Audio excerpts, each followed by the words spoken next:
नव्हे आराणोक संसारा हाती, नव्हे आराणोक संसारा हाती, सर्व काळ चित्ती हाची धंदा.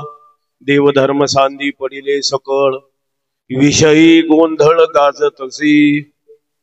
रात्रंदिवस न पुरे कुटुंबी समाधान, दुर्लभ दर्शन ईश्वराची. देवधर्म सांदी पडिले सकळ, विषयी गोंधळ गाजतसी.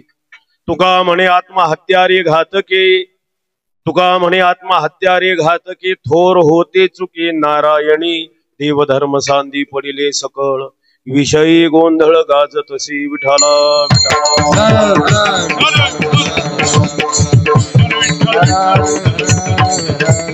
नमो ज्ञानेश्वरा, नमो ज्ञानेश्वरा, नमो ज्ञानेश्वरा, नमो ज्ञानेश्वरा, ज्ञानेश्वरा, नमो ज्ञानेश्वरा, ज्ञानेश्वरा, नमो ज्ञानेश्वरा. सुमन देवा, उदारा सुमन देवा, मृत्युदारा सुमन देवा. मुक्ताबाई नमो त्रिभुवन पावनी, मुक्ताबाई नमो त्रिभुवन पावनी, नमो त्रिभुवन पावनी. मुक्ताबाई नमो त्रिभुवन पावनी. जय जननी देवाची, देवाची, देवाची. नव्हे आराणोक संसारा हाती, सर्व काळ चित्ती हाची धंदा. देवधर्म सांदी पडिले सकळ, विषयी गोंधळ गाजतसी. हा सेवेसाठी घेतलेला अभंग जगद्गुरु श्री तुकाराम महाराजांचा असून या अभंगामध्ये महाराजांनी मनुष्य शरीरात आपण आल्यानंतर आपल्या स्वस्वरूपाला विसरून जाणं, मनुष्य शरीरात आल्यानंतर माणसाकडनं घडणारा हा एक मोठा पुरुष अपराध आहे, असं पुरुष अपराधाविषयी चिंतन सांगणारा हा अभंग आहे. विठाला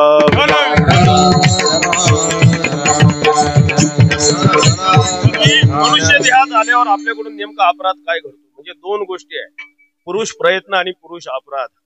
कोणत्या अंशामध्ये पुरुष प्रयत्न सफल आहेत आणि कोणता नेमका माणसाकडून अपराध घडतो.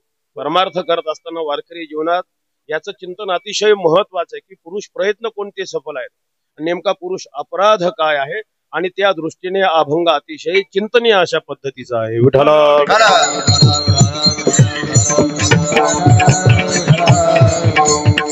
आजची ही जी कीर्तन रूपी सेवा, ही नैमित्तिक कीर्तन रूपी सेवा, आज वैकुंठवासी गंगा भागीरथी सखुबाई नामदेव चुमळे यांचं हे प्रथम पुण्यस्मरण.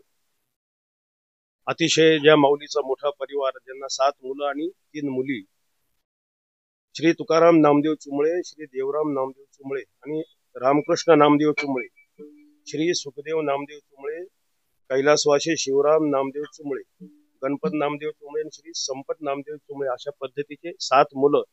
एक जण हे कैलासवासी झाले श्री शिवराम नामदेव चुमळे, म्हणजे एवढा परिवार, आणि 3 त्यांच्या असणाऱ्या मुली.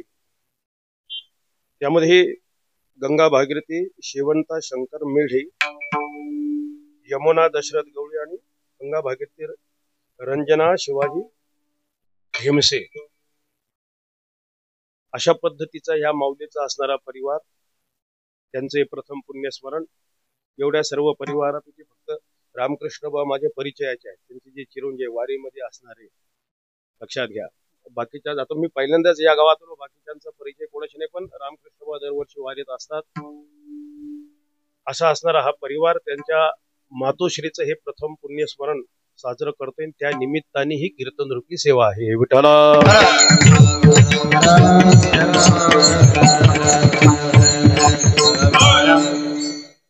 मुलांचं ते परम कर्तव्य असतं, आपल्या आई वडिलांचं जे पुण्यस्मरण आहे साजरं करणं. लक्षात घ्या. आपण बघा, जेवढे प्राणी, नुसतं मनुष्य मात्रच नाही, जेवढी जीवसृष्टी आहे ना, आपल्या सर्वांचं जगणं कशावर घडतंय? मातेच्या प्रेमाच्या उभेवर. लक्षात घ्या. मातेच्या प्रेमाची उब अतिशय विलक्षण अशा पद्धतीची आहे की तिच्या अंतःकरणात असणारा जो वात्सल्य भाव आहे, तो जर वात्सल्य भाव नसताच, लक्षात घ्या, ज्यावेळी कोणत्याही लेकरू जन्माला येतो, कोणत्याही प्राण्याचा असू द्या, एवढं लहान असतं, त्याचं जगणं शक्य आहे का? जर हिच्या अंतःकरणात वात्सल्य भाव नसेल, मातेच्या प्रेमाची उब अशी काही विलक्षण आहे की पहिल्यांदा ती त्या लेकराला काय करते? संवर्धित करते, संरक्षित करते. तिसरी बाजू आहे सुसंस्कारित करते. त्या मातेचं हे कर्तव्य आहे. आणि चौथा महत्वाचा भाग आहे, लक्षात घ्या, ती माता त्या मुलाला मुक्त करते जर माता मदलसा असेल. विठ्ठल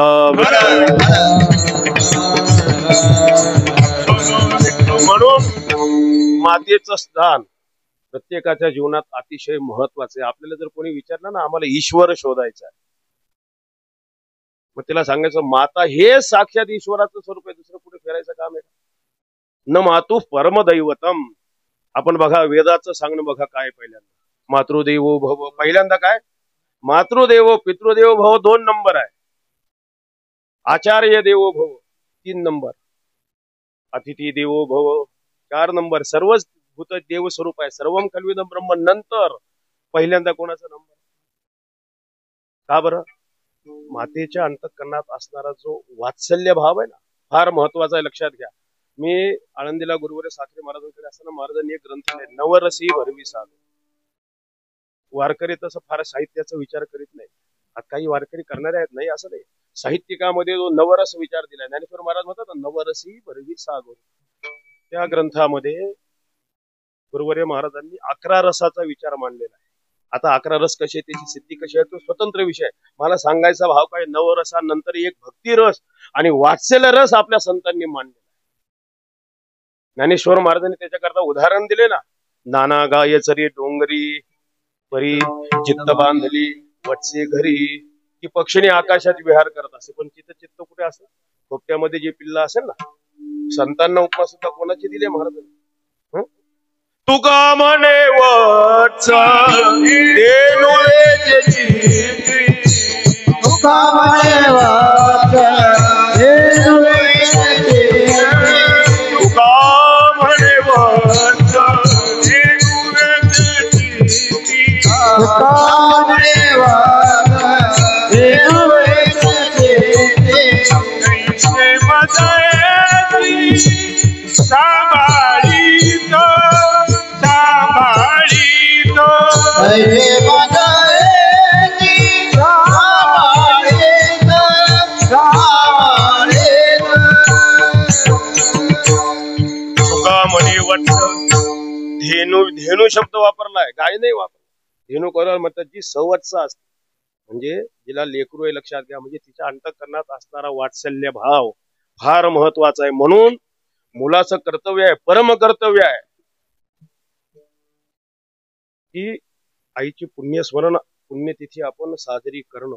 यामध्ये जो भाव आहे ना, याला पहिली गोष्ट तर शास्त्राचं विधान आहे. कोणी सांगितलंय करायला हे पुण्यस्मरण? शास्त्राने सांगितलंय. कसं करायचंय? पूर्ण वर्ष झाल्यानंतर, अगोदर नाही करता येत. पूर्ण वर्ष कधी मोजले जाईल? तिथीनुसार, तारखेने नाही. म्हणजे बघा, आता तारखेने करणारे लोक आहेत, म्हणून सांगतो. आमची आई वय कधी गेली म्हणे 14 ऑगस्टला, मग 14 ऑगस्टला पुण्य चूक आहे ना. लक्षात घ्या, ही 14 ऑगस्ट तारीख कोण मानतंय? ही आपली भारतीय संस्कृती आहे का पाश्चिमात्य संस्कृती आहे? पाश्चिमात्य. मग आता मला सांगा, पाश्चिमात्य संस्कृती आहे ती पुण्यस्मरण मानतात का? पुण्यस्मरण कोण मानतंय? आपली भारतीय परंपरा.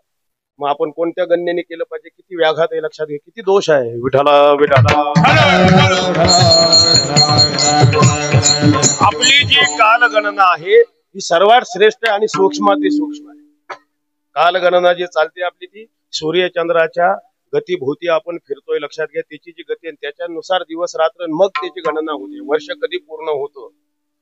1 वर्षाने का करायचा? आणखीन जो भाव आहे ना, आपण मृत्यू लोकात राहतो, इतर लोकांमध्ये ज्यावेळी 1 दिवस होतो ना, त्यावेळी इथलं पूर्ण 1 वर्ष होत आहे. म्हणून त्या तिथीला करायचं. असं कधीच घडणार नाही की 15 तारखेला समुद्राला भरती येईल का? 30 तारखेला आकाशात चंद्र दिसणार नाही, असं होईल? पण पौर्णिमेला निश्चित चंद्र पूर्ण असेल आणि अमावस्येला दिसणार नाही. विठ्ठल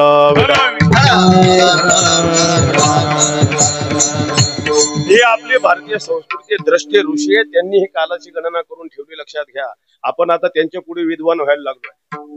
कोणी 12 महिने बाळत नाही, कोणी 11व्या महिन्यातच करतं. दशक्रिया असेल तर 5व्याच दिवशी करते. अजिबात नाही, सर्व चुकीची पद्धत आहे.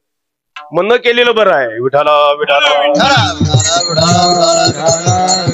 कारण आज पुण्यस्मरण म्हणजे ज्याला श्राद्ध म्हणतात. श्राद्ध शब्दाचा अर्थ काय? श्रद्धया क्रियते. जे श्रद्धेने करायचं आहे, अश्रद्धेने नाही करायचं. उलट अश्रद्धेने केलेलं कर्म असत रूपाला प्राप्त होतं. अश्रद्धया हुतम दप्तम तपस्तप्तम कृतंच यत् असदित्युच्यते पार्थ न सतत प्रेत्य नो इह. श्रद्धेने करणं त्यातही करण्यामध्ये बाजू आहे. आता शास्त्राने सांगितलंय बा म्हणून करणं भाग वेगळा आहे. न केलं तर लोक काय म्हणतील म्हणून करणं वेगळा भाग आहे आणि श्रद्धेने करणं वेगळा भाग आहे. विठ्ठला कारण त्या मुलाचं कर्तव्य लक्षात घ्या. का कर्तव्य आहे की ज्यांच्यामुळे हा मनुष्य देह आपल्याला प्राप्त झाला. मनुष्य देहाची दुर्लभता आपल्या सर्वांना ज्ञात आहे. 84 लक्ष मध्ये मनुष्य शरीराची श्रेष्ठता पण सर्वांना माहिती आहे. एवढ्या योग्यतेचा देह ज्यांच्या योगाने मिळाला त्यांच्याविषयी आपण काय असलं पाहिजे? कृतज्ञ असलं पाहिजे का कृतज्ञ व्हावं? कृतज्ञता पाहिजे आणि म्हणून हे श्राद्ध करायचं. आई वडील आता गंमत अशी आहे म्हणजे आई वडील असतानाही त्यांची सेवा फार महत्वाची आहे. भगवान पांडुरंग परमात्मा विटेवर उभा आहे. का उभा आहे? त्याच्या पाठीमागचा हा सर्व इतिहास आहे ना. आणि गेल्यानंतरही त्यांच्याविषयी कृतज्ञता राहणं. पण हल्ली समाजात किती विकृती निर्माण झाली.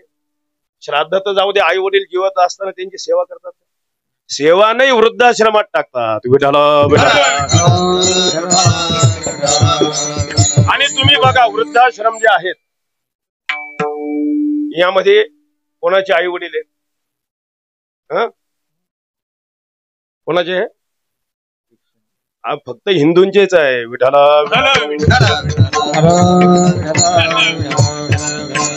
अरे जी आपली भारतीय संस्कृती आई वडिलांचं काय स्थान सांगते. बाकीच्या समाजाचे लोक आहेत की तिथे बहुतेक तर मला तर नाही कधी दिसत. मग आपण विचार करा आपल्याला आई वडील जड व्हावेत का? आपल्या हिंदू लोकांसाठी वृद्धाश्रम असावे आणि शोकांतिका आहे. म्हणून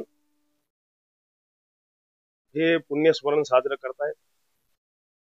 आता ते स्वतःच वारकरी असल्यामुळे रामकृष्ण भाऊ आणि सर्व त्यांचे भाऊ आणि त्या निमित्ताने हे पुण्यस्मरण आहे. श्राद्ध विधी करत असताना पुष्कळ प्रकारचे श्राद्ध पण आहे. श्राद्धाचे प्रकारही पुष्कळ आहे. तेवढे मी सांगत नाही. निदान पहिलं हे जे श्राद्ध आहे 1 वर्ष पूर्ण झाल्यानंतर केलं जाणारं श्राद्ध, त्या श्राद्धाचा शास्त्रीय विधी ज्याला पिंडदान म्हणतात की ज्या निमित्ताने काय करायचं आहे? आईच्या उद्देशाने पिंडदान करायचं.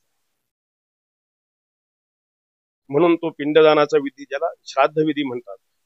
श्राद्ध 12 महिन्यात होत असतं. गेल्यानंतर दर महिन्याला मासिक श्राद्ध आहे. दर महिन्याला त्या तिथीला आपण तो उपास करू जेव घालतो. म्हणजे काय ते दर महिन्याचं मासिक श्राद्ध. 11 श्राद्ध पूर्ण झाल्यावर 12वं जे श्राद्ध आहे त्याला म्हणतात प्रथम पुण्यस्मरण. ज्या निमित्ताने जो विधी आहे पिंडदानाचा. दुसरा विधी ज्याच्यामध्ये असतो अन्नदानाचा की ज्या निमित्ताने काय घडावं? आईच्या उद्देशाने अन्नदान. आणि तिसरं आता वारकरी संस्कार असल्यामुळे ज्ञानदान आणि म्हणून कीर्तन आहे. विठ्ठला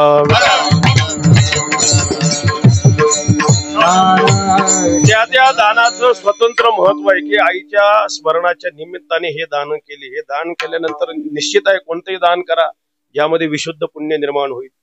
ज्या पुण्याईचा परिणाम ते पुण्य त्या माता माऊलीला प्राप्त व्हावं, सद्गती प्राप्त व्हावी हा त्या मुलांचा उद्देश त्याच्या पाठीमागे. म्हणून हे दानशास्त्राने सांगितले आहे. मग हे करत असताना श्राद्ध विधी झाला असेल तर मला कल्पना नाही. म्हणजे आज कारण रामकृष्ण बाजार माझा फोनच झाला नाही.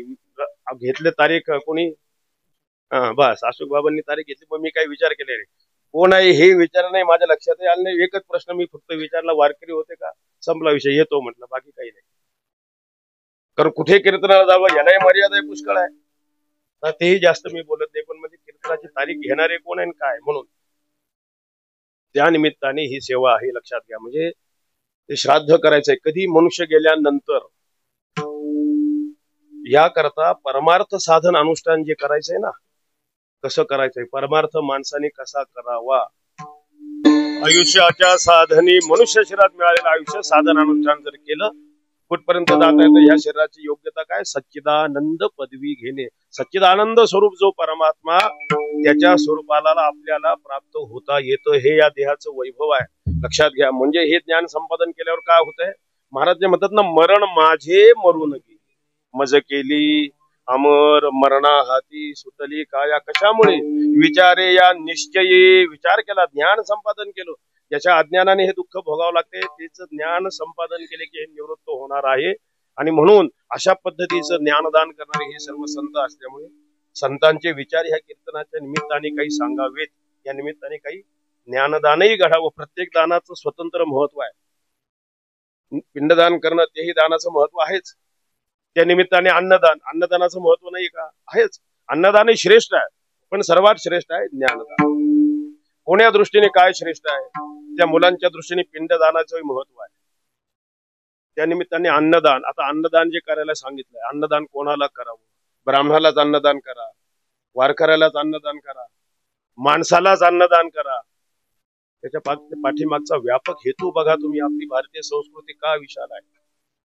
सर्वाभूती द्यावी अन्न, सर्वाभूती द्यावी अन्न, सर्वाभूती द्यावे अन्न, सर्वाभूती द्यावे अन्न.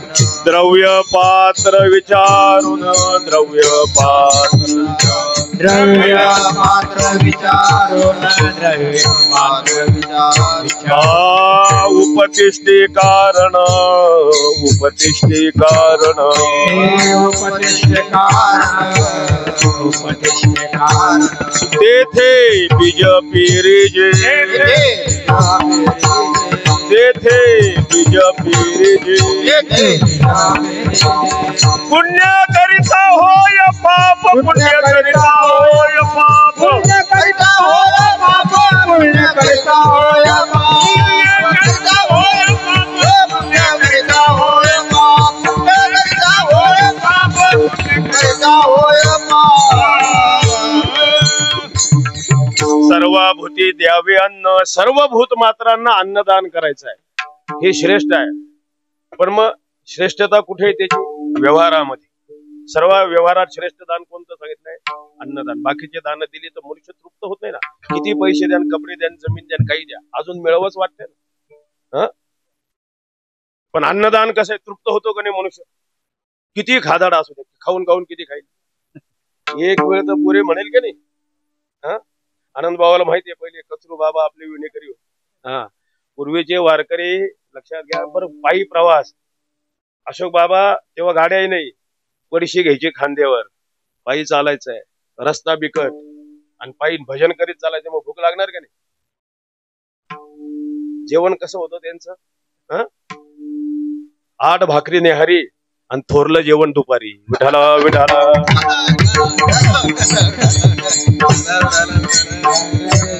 मग आता किती बरं खाल्लं समजा, पण शेवटी काय म्हणणार?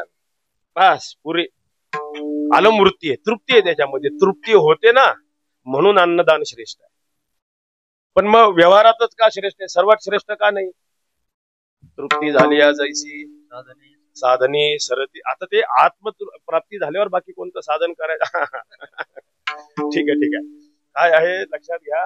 हे रामकृष्ण आपले वारकरी असल्यामुळे सर्व निवृत्तीनाथांचे वारकरी उपस्थित आहे. त्यामुळे एक तर मला कीर्तनात नाव घ्यायची सवय नाही, घेऊ पण नाही. एक सर्व निवृत्तीनाथांचे वारकरी उपस्थित आले म्हणजे भागले त्याच्यामध्ये. मी का सांगतोय? अन्नदाना करता व्यवहारातच ते श्रेष्ठ आहे. का व्यवहार? का बरं अंतिम श्रेष्ठ नाही ते? कारण पुन्हा 4 तासांनी भूक लागते ना. हा उणे पण आहे, म्हणून व्यवहारात श्रेष्ठ आहे. विठाला पण सर्वात श्रेष्ठ आहे ज्ञानदान. सर्व दानामध्ये श्रेष्ठ दान कोणतं आहे? का? ज्ञानदान केलं ना, नित्य निरंकुशात तृप्ती प्राप्त होते. लक्षात घ्या. पुन्हा त्याला असमाधान नाही, कायमचे रम्य समाधान ज्याला म्हणतात ना. ज्ञानदान केलं ना, कोणती इच्छाच राहत. आता निश्चिंतीने पावलो विसावा, आता निश्चिंतीने पावलो विसावा, आता निश्चिंतीने पावलो विसावा, आता निश्चिंतीने पावलो विसावा. मंडलिया धावा सृष्टीच्या, धावा सृष्टीच्या, मंडलिया सृष्टीच्या. आता निश्चिंतीने हे ज्ञानदान प्राप्त झाल्यानंतर जो महाराजांचा अभंग आहे ना, याच्यासाठी केला होता अट्टहास. शेवटचा दिवस गोडवावा. शेवटचा दिवस म्हणजे कोणता? मनुष्याला ज्यावेळी मृत्यू होतो तो शेवटचा दिवस आहे का? तो नाही शेवटचा दिवस. ज्या दिवशी अज्ञान निवृत्त होते, जीवदशेची ज्या दिवशी निवृत्ती होते ना, तो शेवटचा दिवस आहे. याकरता आयुष्यभर परमार्थ साधना करायची आहे. आणि मग ज्यावेळी जीवदशा निवृत्त होईल, परमात्म रूपता प्राप्त होती. आता निश्चिंतीने पावलो विस्कृतम कृत्यम प्रापणीयम प्राप्य. मनुष्य देहात आल्यावर जे करायचं ते केलं, जे मिळवायचं ते मिळवलंय. आता मिळवायचं काही राहत नाही. परमार्थाचं हेच वैभव आहे. प्रपंच आणि परमार्थातला फरक काय? परमार्थामध्ये असं आहे, लक्षात घ्या, की आपलं जे प्राप्तव्य ते पूर्ण होतं आणि आयुष्य शिल्लक राहत.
काम नाही झालो पाही रिकामा. ही स्थिती प्राप्त होणं. प्रपंचामध्ये तसं नसतं.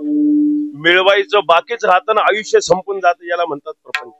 म्हणून हे ज्ञान आपण प्राप्त करून घ्यावं. मनुष्य देहात आल्यावर माणसाचं महत्वाचं हे कर्तव्य आहे. किंबहुना हे ज्ञानदान करण्याकरता संतांचा अवतार आहे.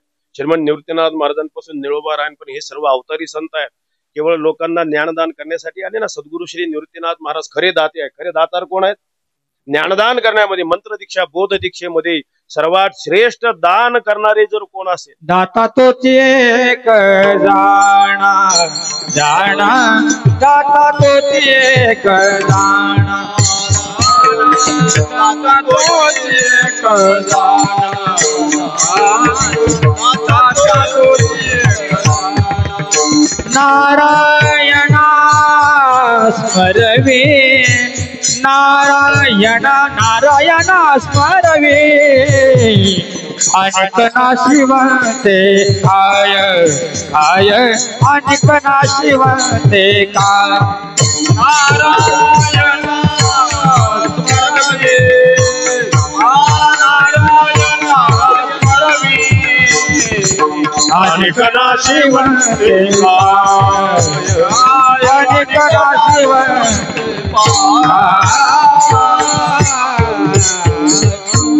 दाता तोची एक जाणा नारायणा. दाता तोच आहे, एक आहे, एकमेवा द्वितीयम. दातृत्व कोणाचा आहे? सद्गुरु श्री निवृत्तीनाथ महाराज. ते खरे दातार आहेत ना. सदाशिवाचा अवतार स्वामी खरे दातार. कितीतरी लोकांचं आडनाव दातार असते, पण निवळ घेतारच आहे. निवृत्तीनाथ महाराज घेतार नाही. हा घेतात. काय घेतात? आपला जीव घेतात, लक्षात घ्या. पण देतात काय? ब्रह्मस्थिती ज्ञानदान करणार या संता परिस उदार. हा दाते निवळ घेते. विठाला विठाला. पुंडलिक वरदा श्री ज्ञानदेव सद्गुरु श्री निवृत्तीनाथ महाराज. खरं दातृत्व कोणाचं आहे? या संता परिस उदार त्रिभुवनी त्रैलोक्यात. लक्षात घ्या, ज्ञानेश्वर महाराज सांगतात अशा प्रकारचं दातृत्व कुठे मिळेल का? उदारे प्रसिद्ध. सर्वात उदार कोण आहे? माऊलीचा एक पांगुळ आहे ना, आबा काव आठवतो तुम्हाला? एक नाम रामकृष्ण याचे दान देई सद्गुरु, वेदशास्त्र मंथन केले, परिणयेची पुढारू शरण आलो, निवृत्ती राजा तुझ विन नाही कृपाळू, पाहता ये त्रिभुवनी तुझवनी नाही उदारू. विठाला विठाला. आणि मग हे मोठे संतांचे उपकार आहेत. निवृत्तीनाथांचे हे खरे उपकार आहेत. ज्यांनी हे ज्ञानदान केलं. मग असं संतांनी जे ज्ञानदान केलं ते ज्ञानदान ह्या निमित्ताने सर्वात श्रेष्ठ दान आहे. त्यांच्या आईच्या निमित्ताने घडावं. यातून निर्माण होणारं विशुद्ध पुण्य, त्या पुण्याचा परिणाम त्या मातोश्रीला सद्गती प्राप्त व्हावी. या निमित्ताने आपणही जे सर्व जमलो आहे, सर्वांना या निमित्ताने ते ज्ञानदान व्हावं, ती स्थिती प्राप्त व्हावी. लक्षात घ्या, हे एक निमित्त आहे ना. त्या निमित्ताने ज्ञानदान घडावं म्हणून ही कीर्तन रूपी सेवा आहे. विठाला विठाला. आणि मग जो अभंग निवडलाय सेवेकरता, नेमका माणसाकडून अपराध काय घडतो, पुरुष अपराध, याचं चिंतन प्रत्येक वारकऱ्यांनी केलं पाहिजे, प्रत्येक माणसानेच केलं पाहिजे वस्तुतः. म्हणून पुरुष प्रयत्न आणि पुरुष अपराध या दोन गोष्टीचं चिंतन आपण आयुष्यात केलं पाहिजे. एकंदर आपल्या भारतीय संस्कृतीमध्ये 84 लक्ष योनीचा विचार सांगितला. जीवाचे किती प्रकार आहेत? 84 लाख प्रकाराने जीव. आता प्रत्येक योनीत जीवाची संख्या अनंत आहे.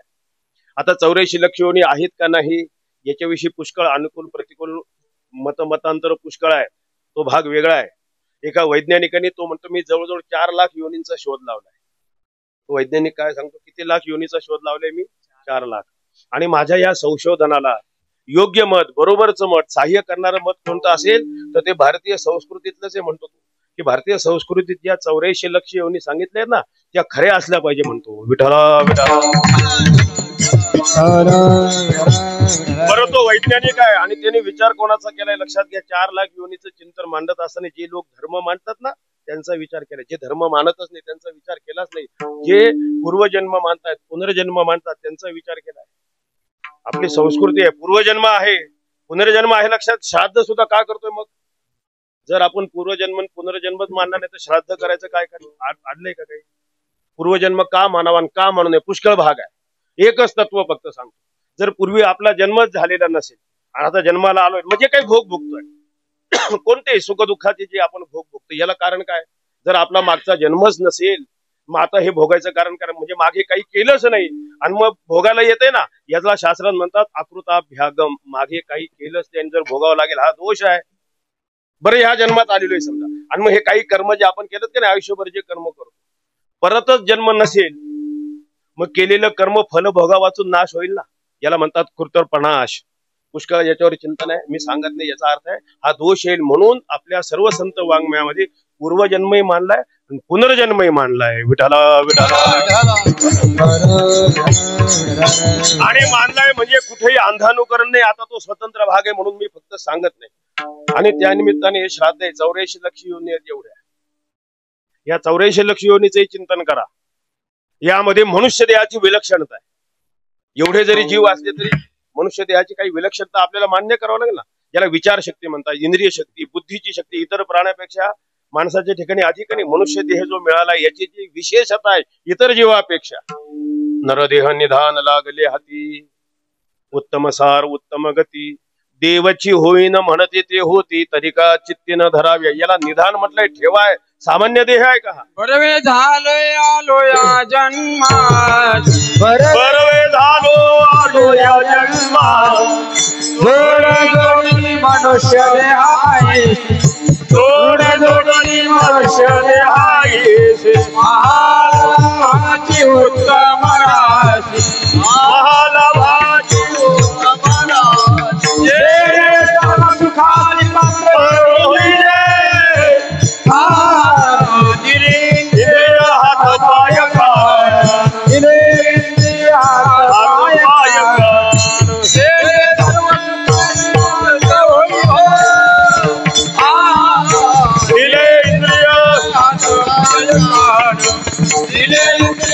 हात पाय म्हणजे एवढ्या योग्यतेचा देह मिळाला हे तर सर्वांना मान्यच आहे की नाही. महादेह एवढ्या योग्यतेने संपन्न का दिला असेल देवाने?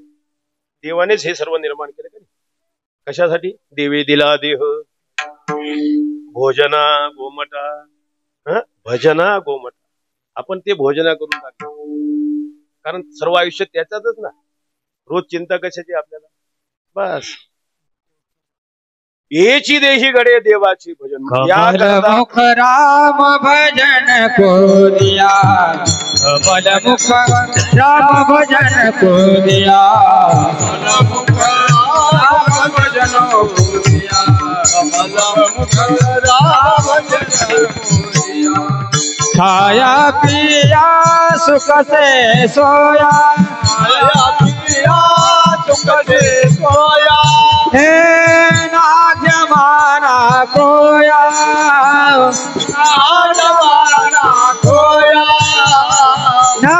जमाना खोया,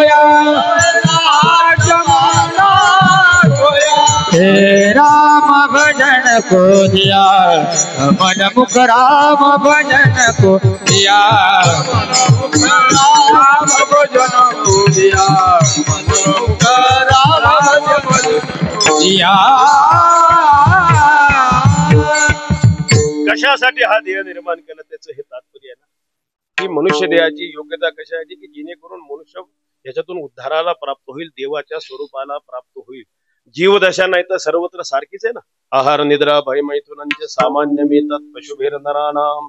मनुष्य शरीराची जी विलक्षणता आहे म्हणून आत्मत्वाने परमेश्वराची प्राप्ती करणं हे माणसाचं मुख्य कर्तव्य आहे. आणि मग त्याकरता लागणारा अधिकार, इंद्रिय शक्ती, बुद्धीची शक्ती, विचारशक्ती देवाने मनुष्य शरीरातच आपल्याला दिली आहे. कशा अनेक ज्ञान नाही कोठे, अनेक ज्ञान नाही कोठे, अनेक ज्ञान नाही कोठे, अनेक ज्ञान नाही मनुष्य पण तारे साधे नारायण,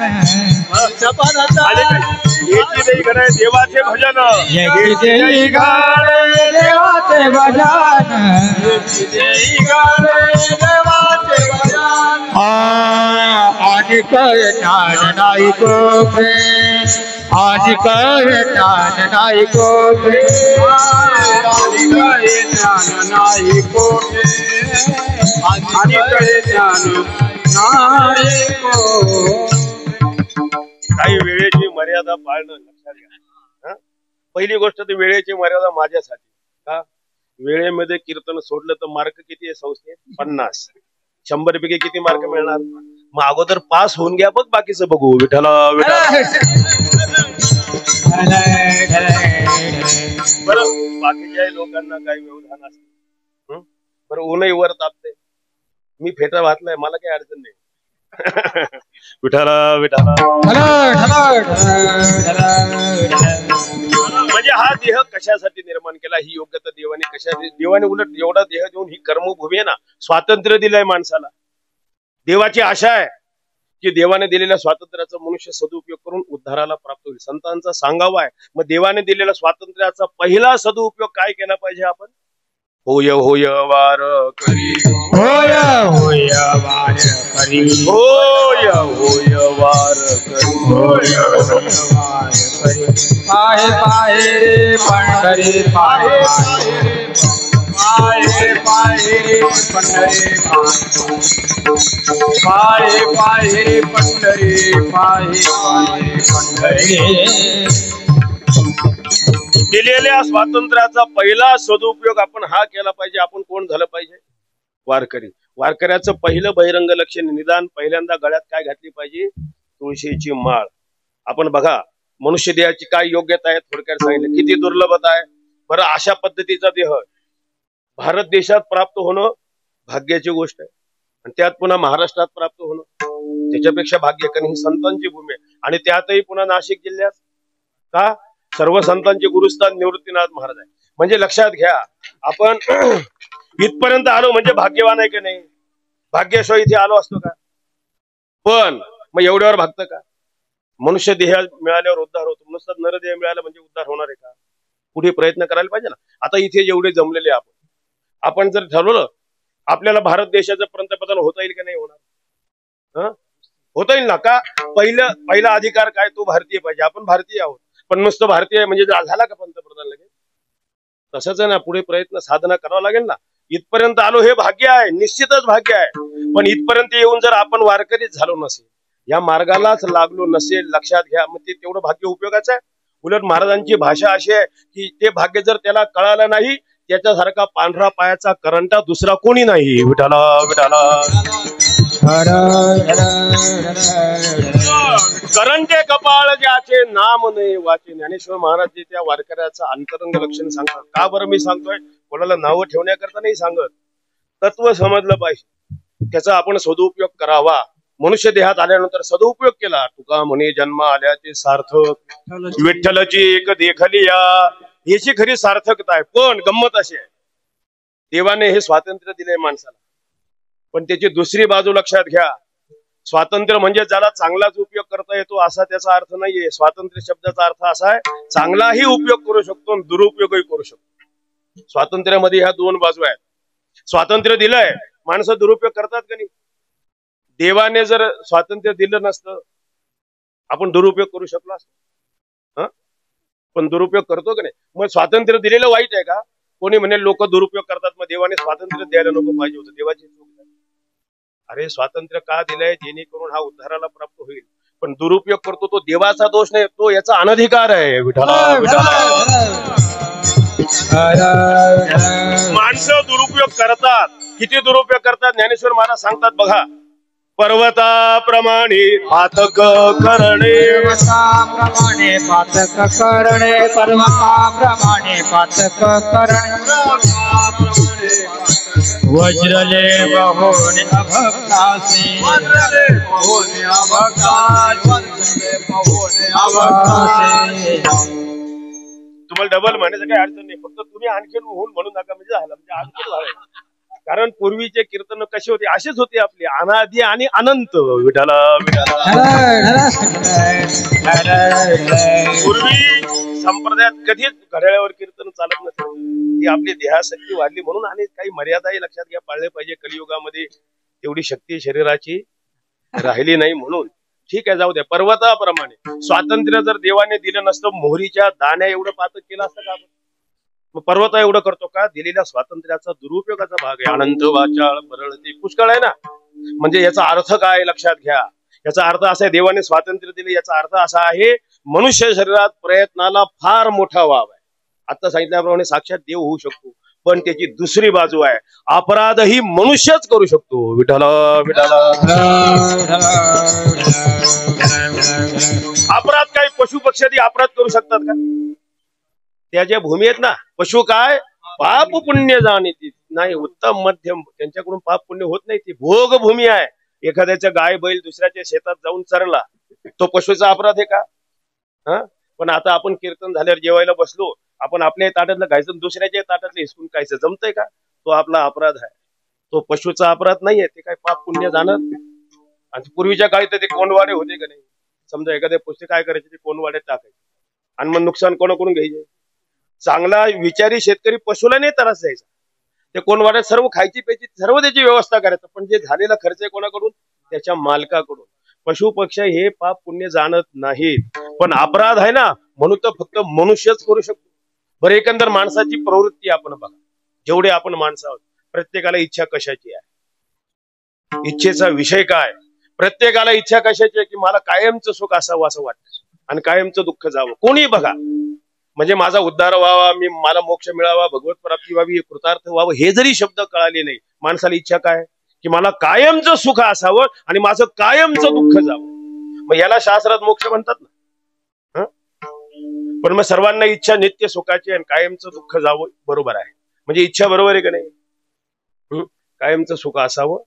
बरं, लौकिक उपाय आपण सगळेजण करतो का नाही? त्याकरता कायमचं सुख असावं. आपले जे प्रयत्न चालले ते कशासाठी? की नित्य सुख असावं, दुःखाची कायमची निवृत्ती व्हावी. पण मग आपल्याला कायमचं सुख मिळतंय का? दुःख आपलं गेलंय का? अरे सुख दुःख आणि आपण असा पाठ शिवणीचा खेळ चालू आहे.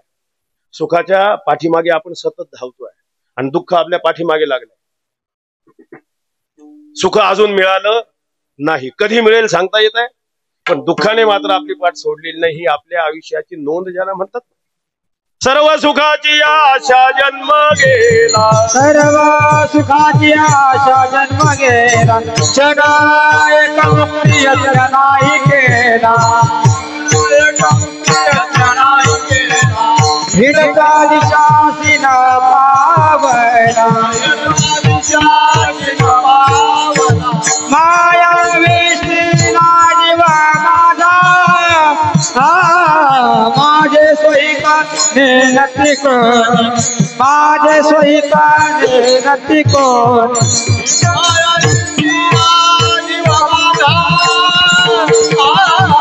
माझे सोयीका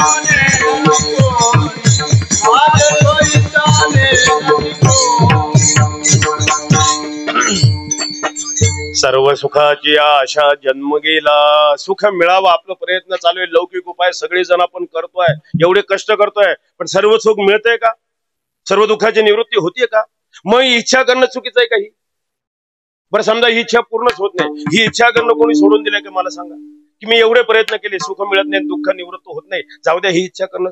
जसं प्रपंचामध्ये काही गोष्टी आपण ठरवतो करायच्या, प्रयत्न केला, कोणत्याही क्षेत्र, एखादी शेती असेल, काही पीक घ्यायचं ठरवलं, नोकरी असेल, धंदा असेल, काही करायचं ठरवलं आणि यश आलं नाही, माणूस काय म्हणतो, जाऊ द्या, हे काही होत नाही, प्रयत्न केला, सोडून देतो. त्याच्या पुढे सांगू, हल्ली तर असा आता हे कीर्तन प्रवचनाला एवढं व्यवसायाचं स्वरूप प्राप्त झालंय, पैसे कमवायचं मोठं साधन झालंय, लक्षात घ्या. आणि मग ते कीर्तनकार, गायक, वादकाचं ऐश्वर लहान मुलं पाहतात. आता नोकरी मिळणं हे सर्व अवघडच झालंय. आता हे चांगलं आहे बा साधन, मग काय केलं पाहिजे, हे आलं पाहिजे, मग काय, मग जाऊ म्हणे ते आळंदीला वगैरे कुठे शिकायला. बरं गेला तिथे, सोपं थोडे एवढं, बोलता तिथे गेला समजा. आता तरी फार आळंदी ते सुख सुविधा पुष्कळ आहे. मी राहायचो तेव्हा माधुगिरी मागायला रोज इंद्रायणीचं स्नान, माधुगिरीने आता चांगली सोय, पण तरी त्या मानाने विद्या कमवणं सोपं नाही. आता 4-6 महिने राहिला तिथे, प्रयत्न करून पाहिला. आता हे पक्व शिकायचं सोपं आहे. पहाटे 4ला उठायचं, ते प्रॅक्टिस करायची, तिथे बोटं फुटून जातात, गायन करायचं, शास्त्र शिकणं त्याच्यापेक्षा अवघड. मग जातो, प्रयत्न करतो, 4-5-6 महिने कसं तरी राहतो, शेवटी काय म्हणतो, जाऊ दे, हे आपल्याला काही जमत नाही, सोडून देतो का नाही. आता इथे आल्यावर काय करतो ते नाही सांगत मी पुढचं, पण सोडून देतो. तसं कायमचं सुख मला मिळावं आणि कायमचं दुःख जावं, ही इच्छा पूर्ण होत नाही म्हणून इच्छा करणं कोणी सोडलंय का? ही इच्छा चुकीची आहे का? मग अरे आपल्या स्वरूपाची इच्छा ती होणारच, मग ही इच्छा पूर्ण का होत नाही? इच्छा जर बरोबर आहे, पूर्ण का होत नाही? आपण कधी अंतर्मुक्तीने विचार केलाय का इच्छा पूर्ण होत नसेल? याचं कारण ही इच्छा पूर्ण करण्याकरता ज्या मानाचे प्रयत्न पाहिजे, ज्या क्षेत्रात जाऊन प्रयत्न पाहिजे, ते ज्या साधन करायला पाहिजे ते साधन चुकलं, क्षेत्र चुकलं. लक्षात घ्या, सर्व सुख मिळावं, सर्व दुःख निवृत्त व्हावं, याच्याकरता उपाय पहिल्यांदा वेद काय सांगतोय? आत्मावारी द्रष्टव्य, श्रोतव्य, मंतव्य, निधिध्यासितव्य. महाराज तेच सांगतात ना, बोलावा विठ्ठल, बोलावा विठ्ठल, बोलावा विठ्ठल, करावा विठ्ठल, करावा विठ्ठल, बोलावा विठ्ठल,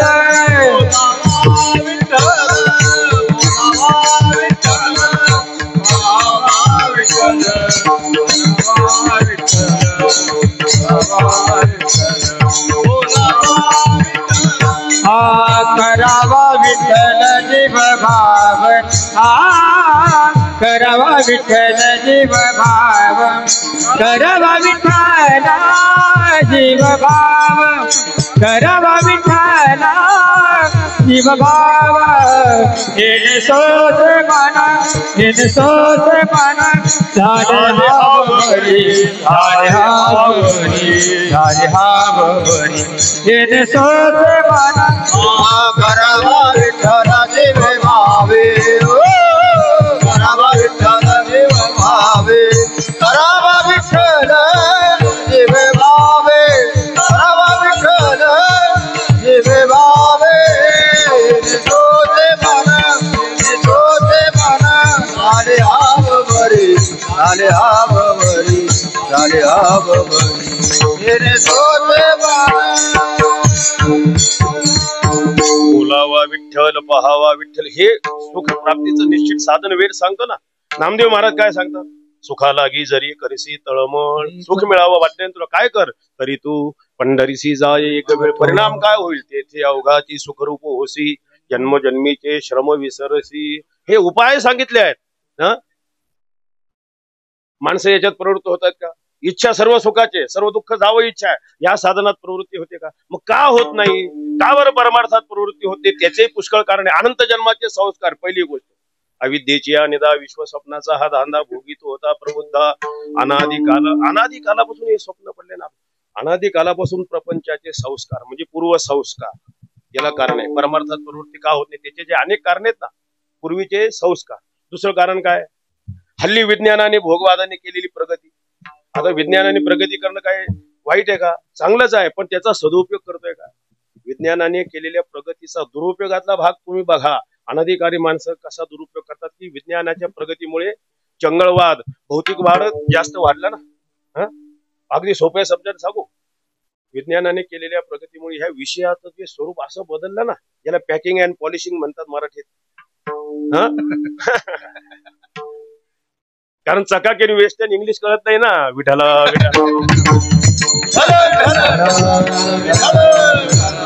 आपण जर सांगितलं अ पासून ह पर्यंत लोक म्हणतात हे नाही समजलं, मराठीत सांगा. मग एटी झोड म्हटलं की त्याला बरोबर समजते. तसं येते. काय झाले हे सगळं रूप त्यांनी बदलून गेले. चकाकी सगळा भपका कुठे आहे? तिकडे आहे ना. मग स्वाभाविक नवीन मुलांची प्रवृत्ती कुठे होईल? इकडे होईल का? हल्लीचं शिक्षण पद्धती याला कारण आहे. परमार्थात का प्रवृत्ती होत नाही? तुम्ही बघा हल्लीची शिक्षण पद्धती. भारतीय संस्कृतीची काय पद्धत आहे शिक्षणाची? गुरुकुल पद्धतीने जे ज्ञानदान करायचं सर्वात श्रेष्ठ ज्ञानदान होतं. लक्षात घ्या. सर्व विद्या होते. कोणत्या विद्या नाही. 14 विद्या 64 कला. आपलं शिकू तेवढं कमी आहे. काय झालंय? इंग्रजांनी राजवट केली आपल्यावर आणि पहिले आपल्या बुद्धीत भेद निर्माण केला. तो अजून आहे. मॅकॉलनी निर्माण केलेली ही सर्व शिक्षण पद्धती आहे. कशासाठी? केवळ पोटा करता. लोक पराधीन झाले पाहिजे म्हणून ही वृत्ती, हे शिक्षण हे लक्षात घ्या. आपली भारतीय शिक्षण पद्धती सर्वात श्रेष्ठ आहे. पण ती गुरुकुल पद्धती आता राहिली नाही. तुम्ही बघा शिक्षण पद्धतीचा परिणाम कुठे मला सांगा शाळेमध्ये शिकवलं जातंय? वेदशास्त्रावर भरोसा ठेवा, संत वचनावर भरोसा ठेवा, आपण खरं वागा, खोटं वागू नका. कुठे शिकवलं जातंय का? शाळा कशासाठी असते? संस्कार करण्यासाठी. पण संस्कार हनन करण्याचं काम जेवढं आता शाळेत होतं तेवढं कुठेच होत नाही. विठाला विठाला. पण ज्या प्रांगणामध्ये आपण आहोत निदान या शाळेचं काही भाग्य आहे का नाही? आता हाही कार्यक्रम इथे हे सुद्धा काय ज्ञानदान करणारे विद्यालयच आहे ना.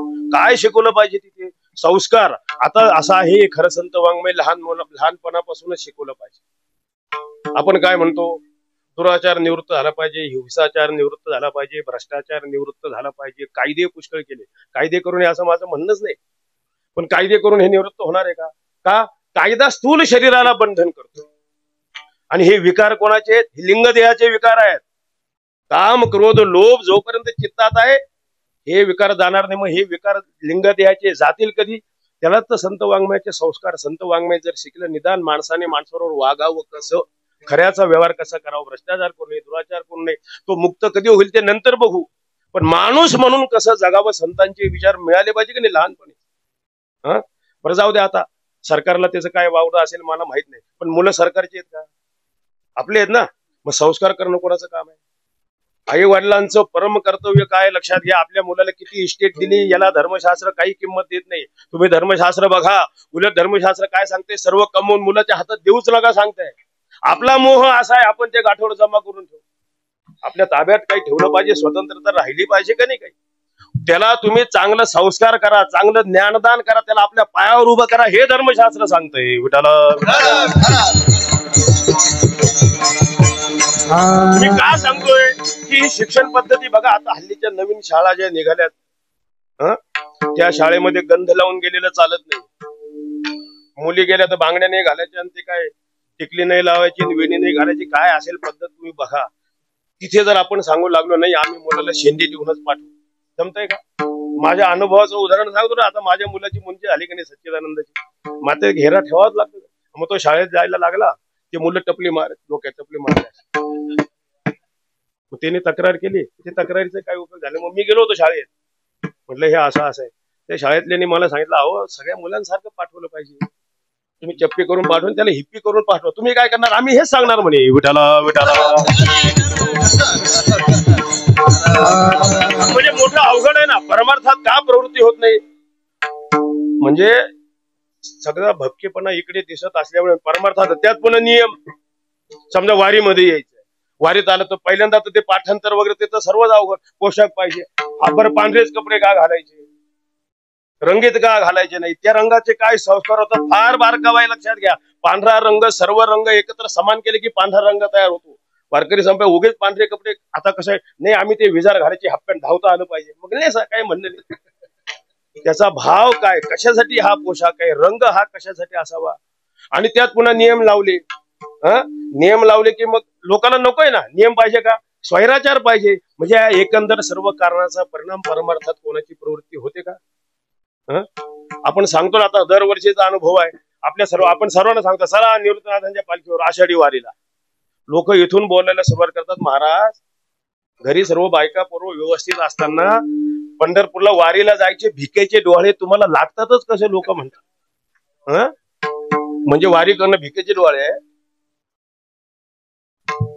काही तर मला असे भेटले, म्हणले वारी आम्हाला धार्जिनी नाही म्हणले. आता का नाही म्हटले, सर्व सांगत बसत नाही, कारण त्याच्यातच वेळ जाईल. म्हणजे काय मला सांगण्याचा भाव काय, नेमकी परमार्थात प्रवृत्ती होत म्हणजे सर्व सुख मिळावं, सर्व दुःख निवृत्त व्हावं, पण जे साधन सांगितलंय ना त्याच्यामध्ये माणसाची प्रवृत्ती होत नाही. बरं आता आहे ती इच्छा तर कायम आहे, ह्या परमार्थात प्रवृत्ती नाही झाली ठीक आहे, पण इच्छेचा रोध थोडी झालाय, इच्छा निवृत्त थोडी झाली. सुख मिळावंच वाटते आणि दुःख निवृत्त व्हावं असं वाटतच आहे. मग त्यामुळे अज्ञानामुळे काय झालं त्याच्या मनामध्ये, की विषय सेवन केले की मी सुखी होईल. काय अज्ञानामुळे. ज्ञानेश्वर महाराज सांगतात ना, अव्वाटली असता बुद्धी विषय सुखची परमावधी, जीव तैसा उपाधी आवडे लोका. अज्ञानामुळे विषयामध्ये सुख आहे, तुम्ही बघा. त्यामुळे विषय सेवन करण्यामध्ये माणसाची स्वाभाविक प्रवृत्ती आहे. माणसाला शिकवावं लागतं का विषय सेवन कसं करावं? आता ते शिक्षण पद्धतीत आहे, त्या लहान मुलांना शिकवा म्हणतात हे विषयाचं सेवन कसं करायचं. तुम्ही मला सांगा, न शिकताच माणसं एवढी शहाणी आहे, शिकून काय करतील? विठ्ठल विठ्ठल.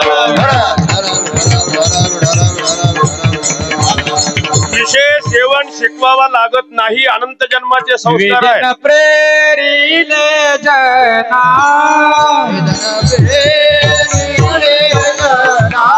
सहज विषयावरी वासना, सहज विषयावरी वासना, सहज विषयावरी वासना, सहज विषयावरी वासना. विधी न करिता प्रेरणा, सहज विषयावर. विषय सेवन कुठे शिकवावं लागतंय? दुसऱ्या शब्दात सांगू, सोप्या शब्दात, मॅचिंग कसं करावं याची कुठे शाळा आहे? कुठे शाळेत शिकवतात मॅचिंग कसं करावं? मॅचिंग समजत नाही. तुम्ही माता माऊलींना विचारा, ज्या रंगाची चप्पल असेल किंवा ज्या रंगाचे कपडे, त्याच रंगाची टिकली, त्याच रंगाची चप्पल. बरं काय माता माऊलीनच मॅचिंग समर्थन पुरुषाला कळत नाही का? का त्या बायांचं माझं काही भांडण आहे? पुरुषालाही मॅचिंग कळत. अरे पुरुषाचाही जाऊ द्या, कीर्तनकार महाराज कुठे आळंदीला शिकवलं मॅचिंग कसं करावं? केवढे धोत्राचे काठ असतात, साडीचे काठ कमी पडावे एवढे काठ आहे. विठाला विठाला.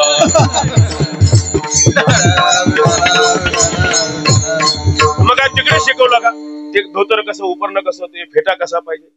परत लक्षात घ्या, कीर्तनकारामध्ये गायक वादक सगळे आले. हाती के पाव मी का मी सांगतोय, कुठे न शिकवता माणसाची प्रवृत्ती विषय सेवन करायला. काही तुम्ही बघा, शेतकरी वर्ग जे आपण आहात, शेतामध्ये गवत उगवण्याकरता काही मेहनत मशागत करता का तुम्ही? स्वभावता गवत धान्याचं तसं आहे. मग अरे किती मेहनत मशागत केली तरी पदरी पडेल का नाही सांगता येत नाही ना. तसं आहे, देवाविषयी सहज आवड नाही, विषय सेवनाची आवड सहज, देवाविषयी आवड निर्माण होते का? मग तुम्ही बघा, अरे सांगून सांगून सांगून पार सांगणाऱ्याचे दात पडून चालले, ऐकणाऱ्याचे कानाचे पडदे. परिणाम होतोय काही? देवाविषयी आवड निर्माण होते का? होत नाहीये. तुम्ही बघा, दुसऱ्या शब्दात सांगतो अजून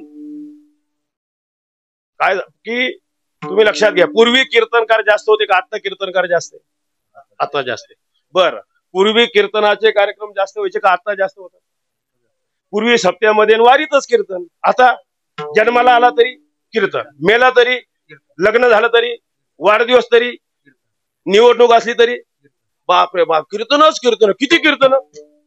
म्हणजे पूर्वीच्या पेक्षा कीर्तन जास्त होतात, कीर्तनकार जास्त आहे. बरोबर. मग तिसरा प्रश्न विचारतो, बिघडलेल्या लोकांची संख्या पूर्वी जास्त होती का आता जास्त? विठाला विठाला.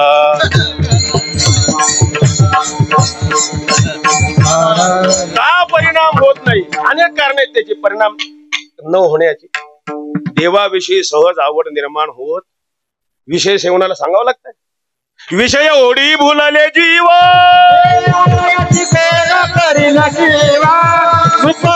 नारायण भावा पाऊनी ठाव नर देहा. विषय ओढी भुलले जीव अदयाची बोल करीला तुझे नारायण भावो पाऊनी ठाव नर देहा. बस म्हणजे विषय सेवन करावं मी सुखी व्हावं अशी याची बुद्धी होते आणि मग तो त्याच्या छंदात पडतो. मग आपण आपला अनुभव बघा, किती विषय सेवन केल्यावर तृप्त होतो मनुष्य.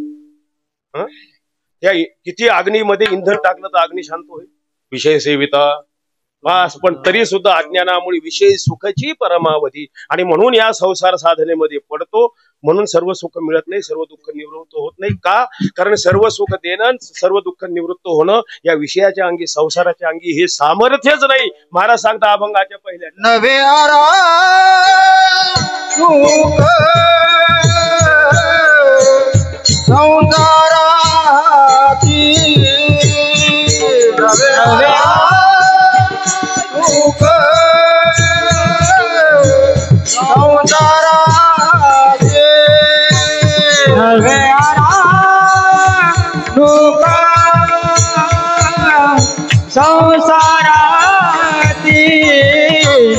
नवे आरा दुःख संसाराती, नवे आरा दुःख संसाराचे, नवे आरा दुःख संसाराचे, नवे आरा दुःख संसाराती, नवे आरा दुःख संसाराती, सर्व काळ चित्ती हाती धंदा, सर्व काळ चित्ती हाती धंदा, सर्व काळ चित्ती हाती धंदा, सर्व काळ चित्ती हाती धंदा, सर्व काळ चित्ती हाती धंदा, सर्व काळ चित्ती हाती धंदा, देवधर्म सागे वडिले सकळ, देवधर्म सागे वडिले सकळ, देवला तांदे पडले सकाळ, देवधर्म तांदे पडले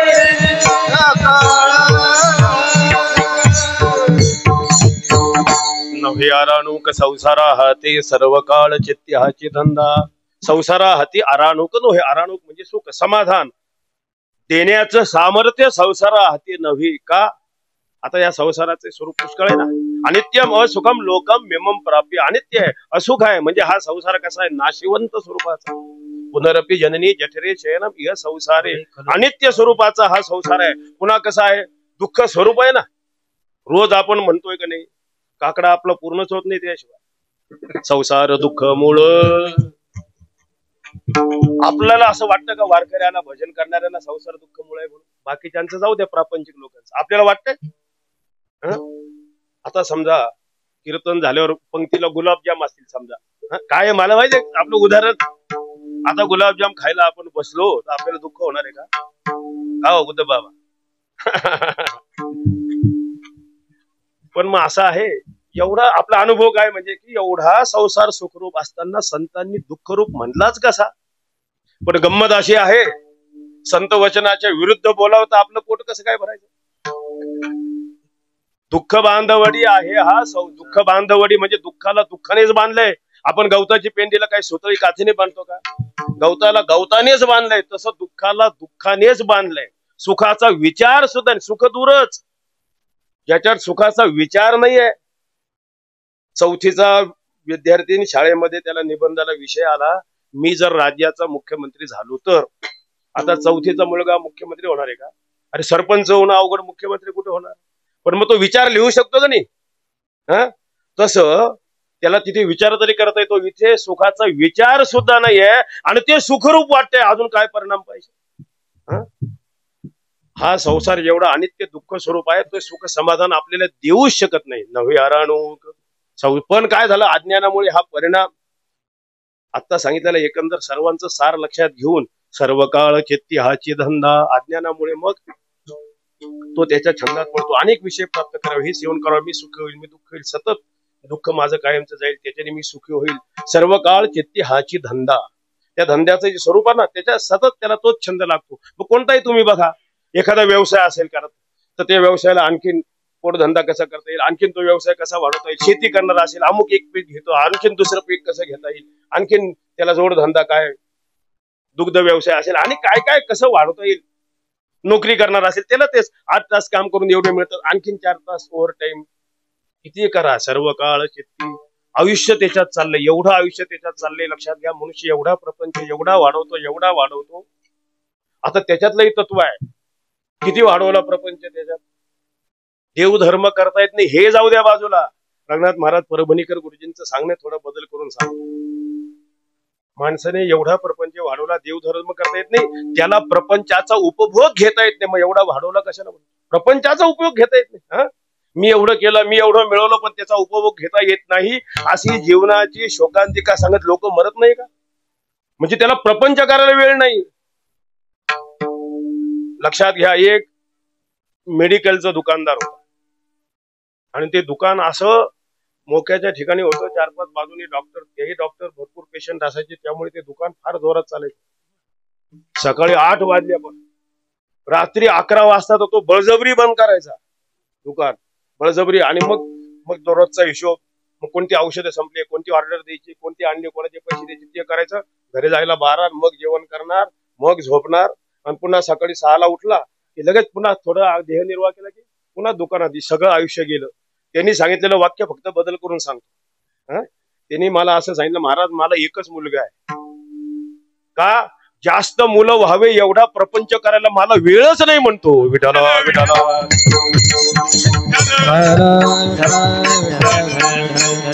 म्हणजे विचार करा, ज्याला प्रपंचाचाही उपभोग घ्यायला वेळ नाही, एवढा वाढवला कशाला? सर्व काळ चित्ती. अरे मुख्य कर्तव्य काय मनुष्य देहात येऊन? परमार्थ करणं ना. तुम्ही बघा, शाळेतले विद्यार्थी, आता इथे शाळेतले विद्यार्थी, यांचं काम काय? पहिले विद्यार्थी म्हणजे काय केलं पाहिजे? त्यांनी पहिल्यांदा अभ्यास केला पाहिजे. तुम्ही मुलांना विचारा, अभ्यास केला का? नाही. का? वेळच मिळाला नाही. काय सकाळी काय उठलो, इकडे खेळायला गेलो, आता तिथे मोबाईल नवीनच निघाले, त्याच्यात पाहण्यात वेळ. पूर्वी तरी ग्राउंडवर खेळायचे, ते तरी चांगलं होतं. म्हणजे अमुक तमुक करण्यामध्ये दिवसाचा एवढा वेळ जातो, अभ्यास करायलाच वेळ नाही. तीच आपली स्थिती ना वारकऱ्याची. वारकऱ्याचं काम काय? मनुष्य देहात आलेल्या जीवाचं काम काय? देवाची प्राप्ती, परमार्थ करणं, हे आपलं कर्तव्य आहे. पण नेमकं तेच करायला आपल्याला वेळ नाही. त्याच्याकरता वेळ आहे का? ज्याच्याकरता मनुष्य देहात आपण आलो, शरीराच्या गावा जया लागे आली, तो कार्यार्था गवा सांडून या. बस आपण बघा, देवाची प्राप्ती करायची सोडून बाकीच आपलं सर्व चाललंय की नाही. आपलं खाणं पिणं, कपडे लत्ते, लग्न मुंजे समारंभ सगळं व्यवस्थित.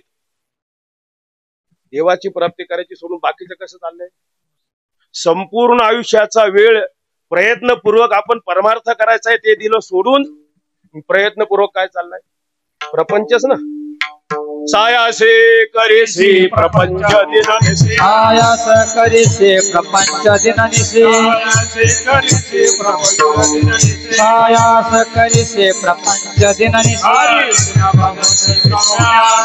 हरिसे न भजती घोड्या घोडे, हरिसे न भजती घोड्या घोडे. किती सायास करून चाललंय? हाडाची काढ करून, रक्ताचं पाणी करून, डोक्याचं खोबरं करून, दिवसाची रात्र करून, रात्रीचा दिवस करून चाललंय काय?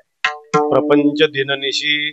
आणि मग त्याचा परिणाम या संसारामध्ये सुख समाधान देण्याचं सामर्थ्य नाही. नव्या आराणुक संसार आधी मनुष्य त्याच्या छंदात पडतो, पण मग एवढं आयुष्य त्याच्यात घालवला, त्याचा परिणाम काय झाला? अभंगाच्या दुसऱ्या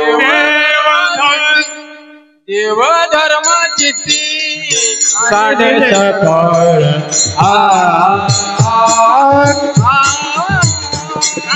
देव धर्म पडिले सकाळ,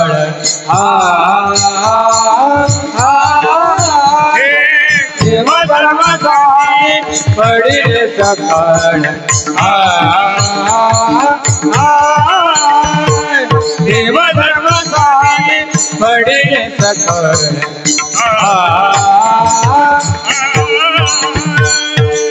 विषयी गोंधळ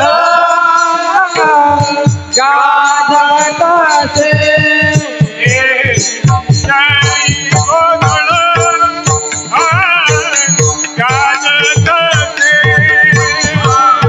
विषय गोंधळ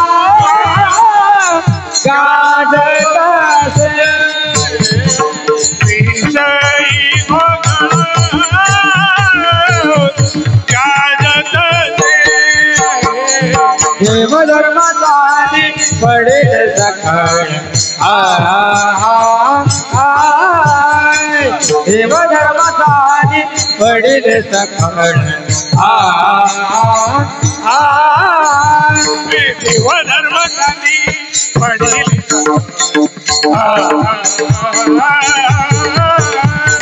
देव धर्म साधी पडेल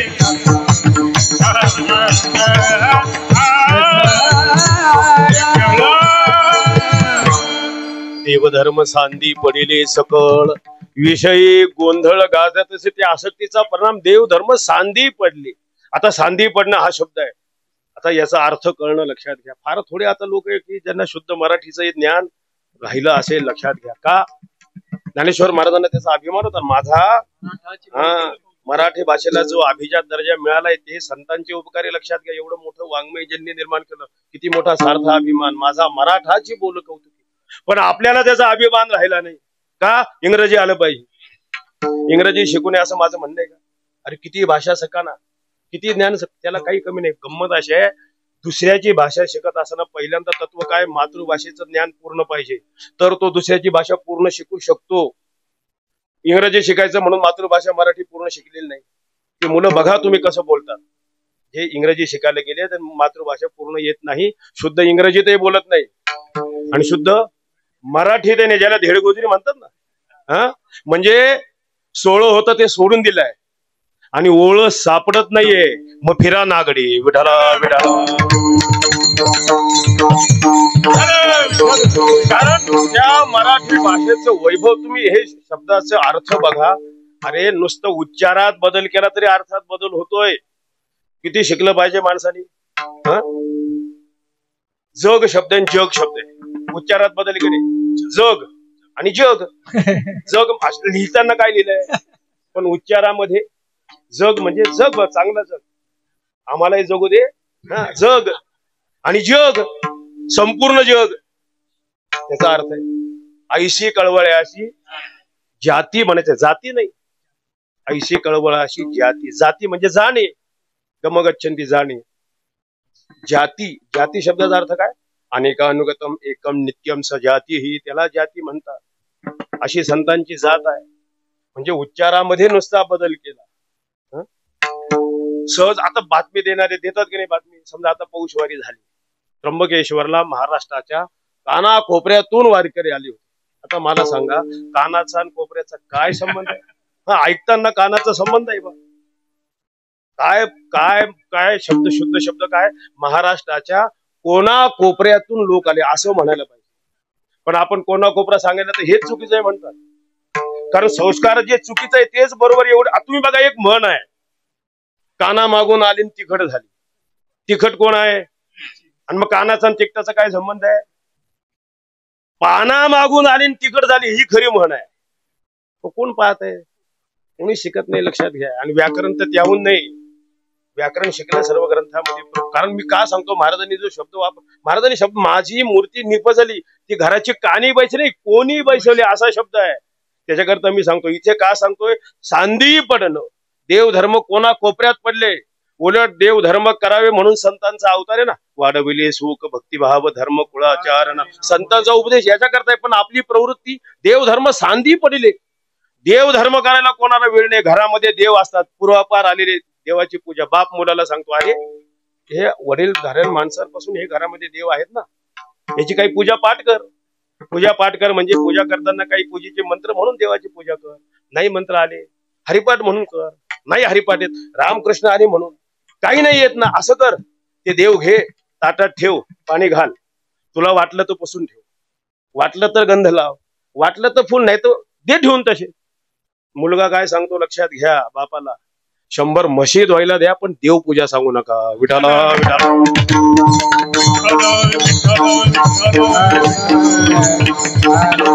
म्हशीच का उदाहरण दिलं हिला सर्वात जास्त पाणी लागतं. आता म्हशीचा चाळ ढाळ मी सांगत नाही शेतकऱ्यांना माहिती आहे.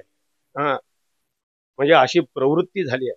देवधर्म सांदी पडिले. तुम्ही बघा घर बांधायचं ठरलं समजा अगोदर प्लॅन तयार करता की नाही. सर्व आराखडा सर्व तयार असतं त्याचं.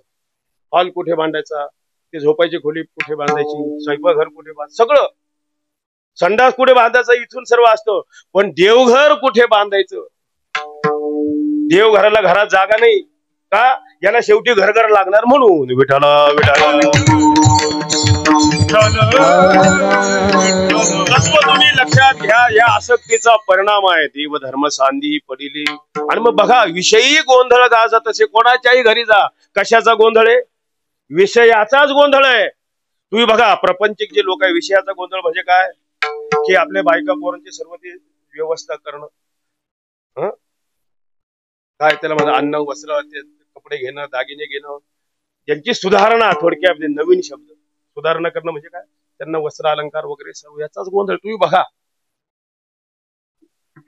लग्न झालं, मुलगा मुलगी झाली, समजा मुलाचं कुठे मुंजे होत नाही तर मुलीची लग्न करायची वेळ, मुलीचं लग्न होत नाही तर मुलाच्या लग्नाची वेळ. पण ते फार अवघड हल्ली. किती फिरावं लागतंय.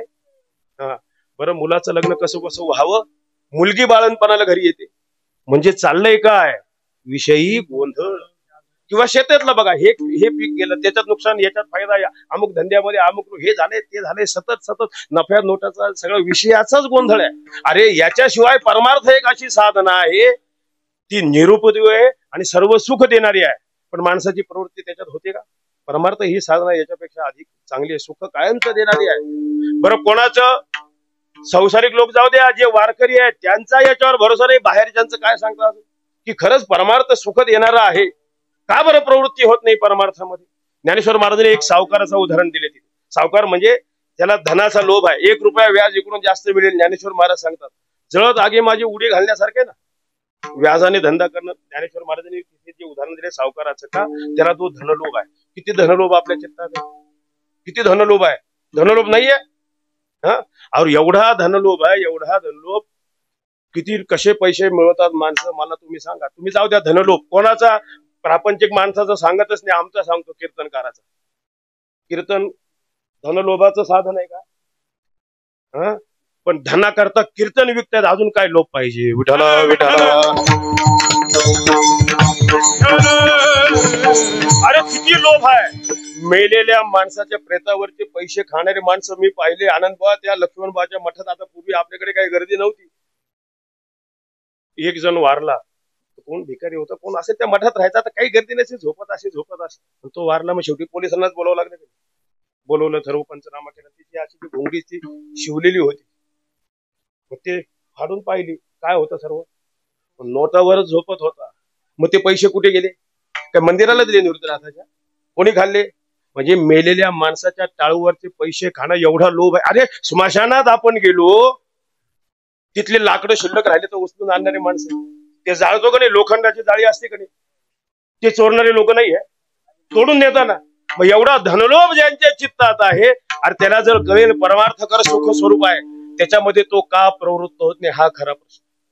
आणि ज्ञानेश्वर महाराजांनी त्याचं उत्तर दिले, तेही प्रश्नार्थकच आहे. पाहे पा दूध पवित्र आणि गोड, पासे त्वचेचे पदरार ते अवेरून भोजन अशुद्ध काय न सेविती. कमळकंद आणि धनुर तेच दिले ना. निदैवाचे परिवार. तुम्ही तिन्ही दृष्टांत बघा. तो भिक्षा मागून एकतर राहतो, नाही तर मग उपाशी राहतो. पण त्याच्या घरात पूर्वजांनी खाली ठेवा ठेवलेला असतो, पण त्याला माहिती आहे त्याच्यावर बसून उपास करतो, नाही तर ती भिक्षा आणली त्याच्या गाठी सोडतो. ज्ञानेश्वर महाराज सांगतात. मग पुढे ज्ञानेश्वर महाराज सांगतात, तैसा हृदयामध्ये मी रामू असता. पण मग काय झालंय? भ्रांतासी कामो विषयावरी, विषयी गोंधळ.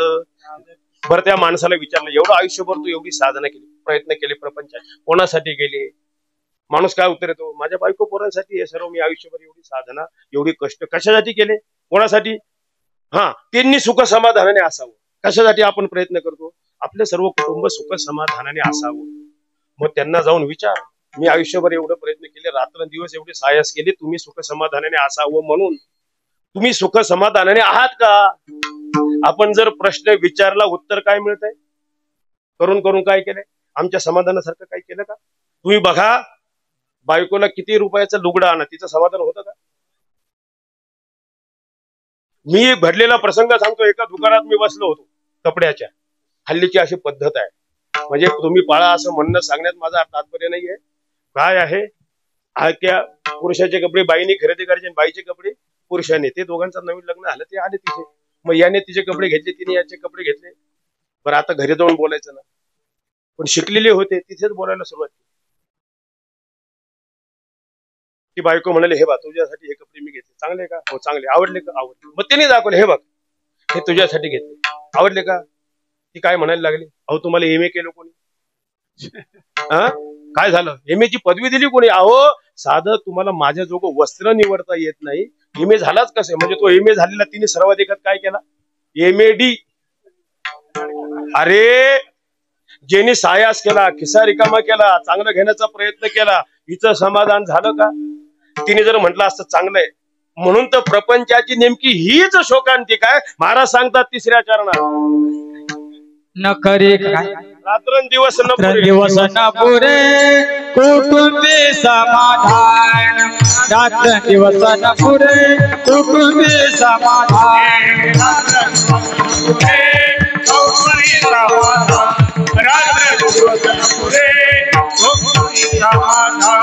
रात्रंदिवस न पुरे कुटुंबी समाधान, रात्रंदिवस न पुरे कुटुंबी समाधान,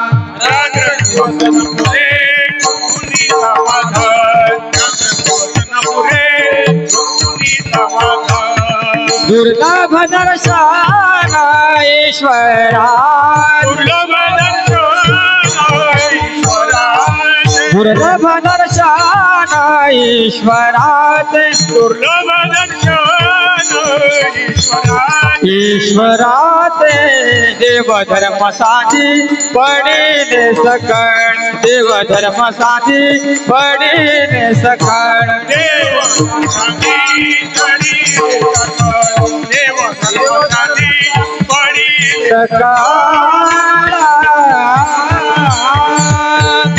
रात्रंदिवस न पुरे कुटुंबी समाधान, दुर्लभ दर्शन ईश्वराचे. न पुरे शब्द दोन्हीकडे लावायचं, लक्षात घ्या. रात्रंदिवस न पुरे कशाला? म्हणजे आपल्याला प्रपंच करायला रात्र आणि दिवसाचा वेळ पुरला का? आयुष्य चाललं ना, दिवस रात्र करून काय केलं आपण? प्रपंच. बर कोणाकरता केला? ज्यांच्या करता केला. कुटुंबी समाधान न पुरे, न पुरे शब्द दोन्हीकडे. आपल्यालाही आयुष्यातला वेळ पुराला नाही आणि त्यांचंही समाधान पुरतं झालं, हीच तर मोठी शोकांतिका. त्यांनी म्हटलं असताना ठीक आहे आम्ही सोबत तरी भागण्यासारखं आहे, संसाराची मोठी शोकांतिका हीच आहे. कुटुंबी समाधान न पुरे. लाभ झाला, इच्छित विषय मिळाला, माणसाने खरं संतुष्ट व्हायला पाहिजे, पण लाभ झाला ना, इच्छेची मात्रा देतो आणि इच्छेची मात्रा दिली की लाभाचा होतो लोभ. लाभाची या सोसी पुढे चाली म्हणा, धनाचा कृपणा लोभ द्यायचा. लोभ ज्याच्या चित्तात आहे तो कधी समाधानी होऊ शकत नाही. म्हणून रात्रंदिवस न पुरे कुटुंबी समाधान न पुरे, आणि मग त्याचा परिणाम दुर्लभ दर्शन ईश्वराचे. अरे एवढं मनुष्य देहात आपण आलो, काही देव धर्म ईश्वर दर्शन करायचं, ते सर्व दुर्लभ. देव धर्माला जायला वेळ नाही, वारीला जायला वेळ नाही. लक्षात घ्या. मी घडलेला एक प्रसंग सांगतो. आपल्या निवृत्तीनाथ मंदिरामध्ये रोज, आता रोजचं काकडा भजन आहे, रात्रीचं हरिपाठ आपलं रोजचं नित्यनेम मंदिरातलं आहे. तिथे रोज भजनाला एक वडील त्यांच्या मुलाला घेऊन यायचे, रोज भजनाला, रोज. आता काय झालं, ते वडील वारले आणि तो मुलगा भजनाला यायचं बंद झालं. मला एक दिवस भेटला, का रे म्हटलं, वडील असताना तू रोज मंदिरात भजनाला यायचा, आता का येत नाही? तो म्हणतो, महाराज माझं एकदा लग्न झालं आणि तेव्हापासून मला काही सुधरतच नाही म्हणतो. विठाला विठाला.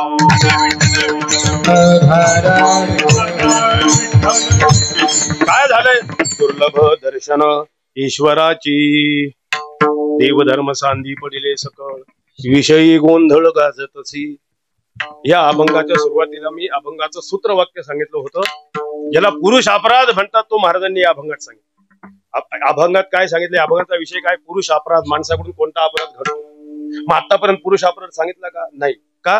पुरुष अपराधाला कसा प्राप्त होतो याच्या घटना महाराजांनी दिल्या आहे, पण नेमका पुरुष अपराध आहे काय महाराज सांगताय अभंगाच्या शेवटच्या चरणात. तुका म्हणे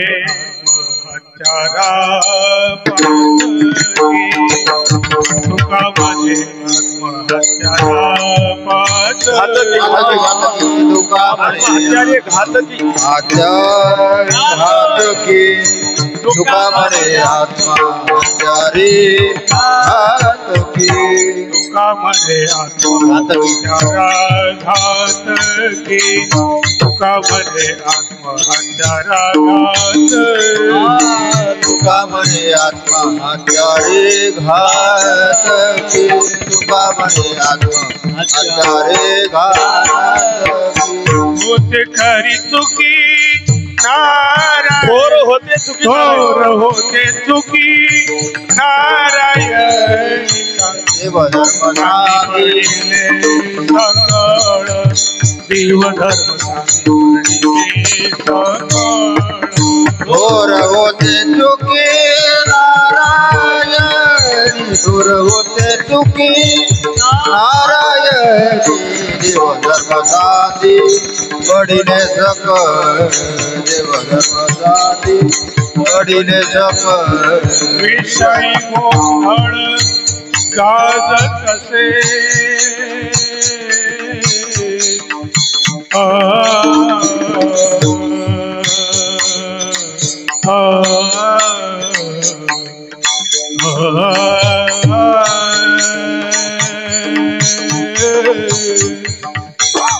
विषयी गोंधळ गाजत असे विषयी गोंधळ गाजत असे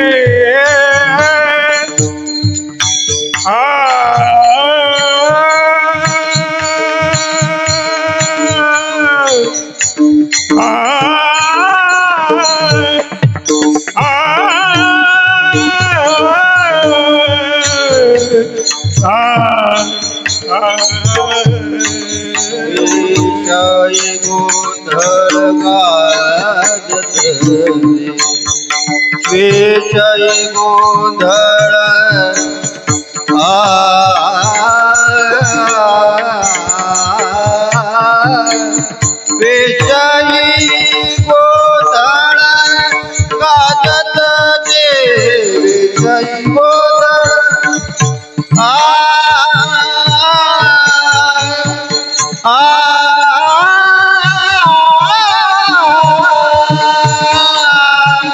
विषयी गोंधळ गाजत विषयी गोंधळ विषयी गोंधळ गाजत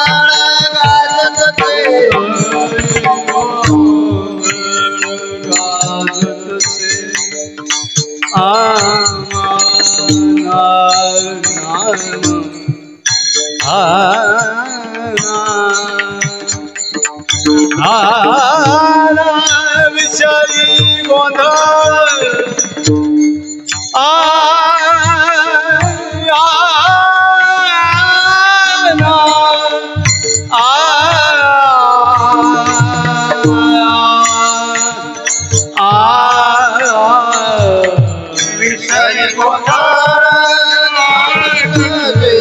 विषयी गोंधळ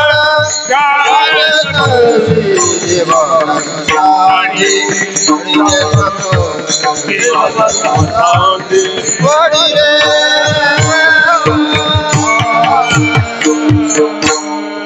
आत्महत्यारे घातकी थोर होते चुकी नारायणी देवधर्म सांदी पडिले सकळ विषयी गोंधळ गाजत असी.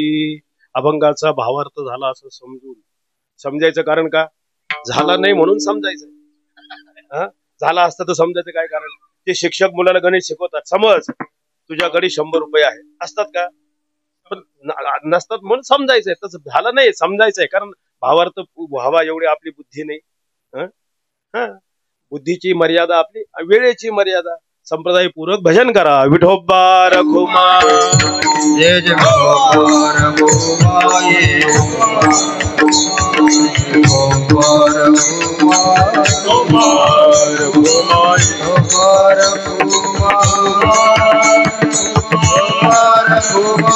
Gopal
सद्गुरु श्री निवृत्तीनाथ महाराज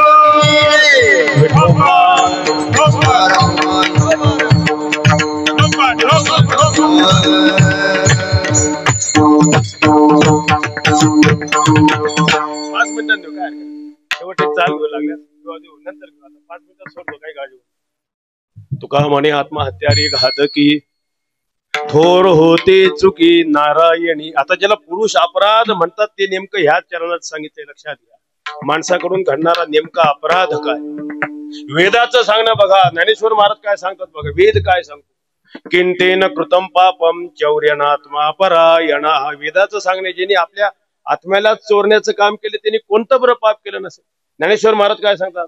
नाभे नावडोनी काही कामाधिकांच्या ठाई दाटिले जेने डोही आत्मचोरी. तो आत्मचोर आहे.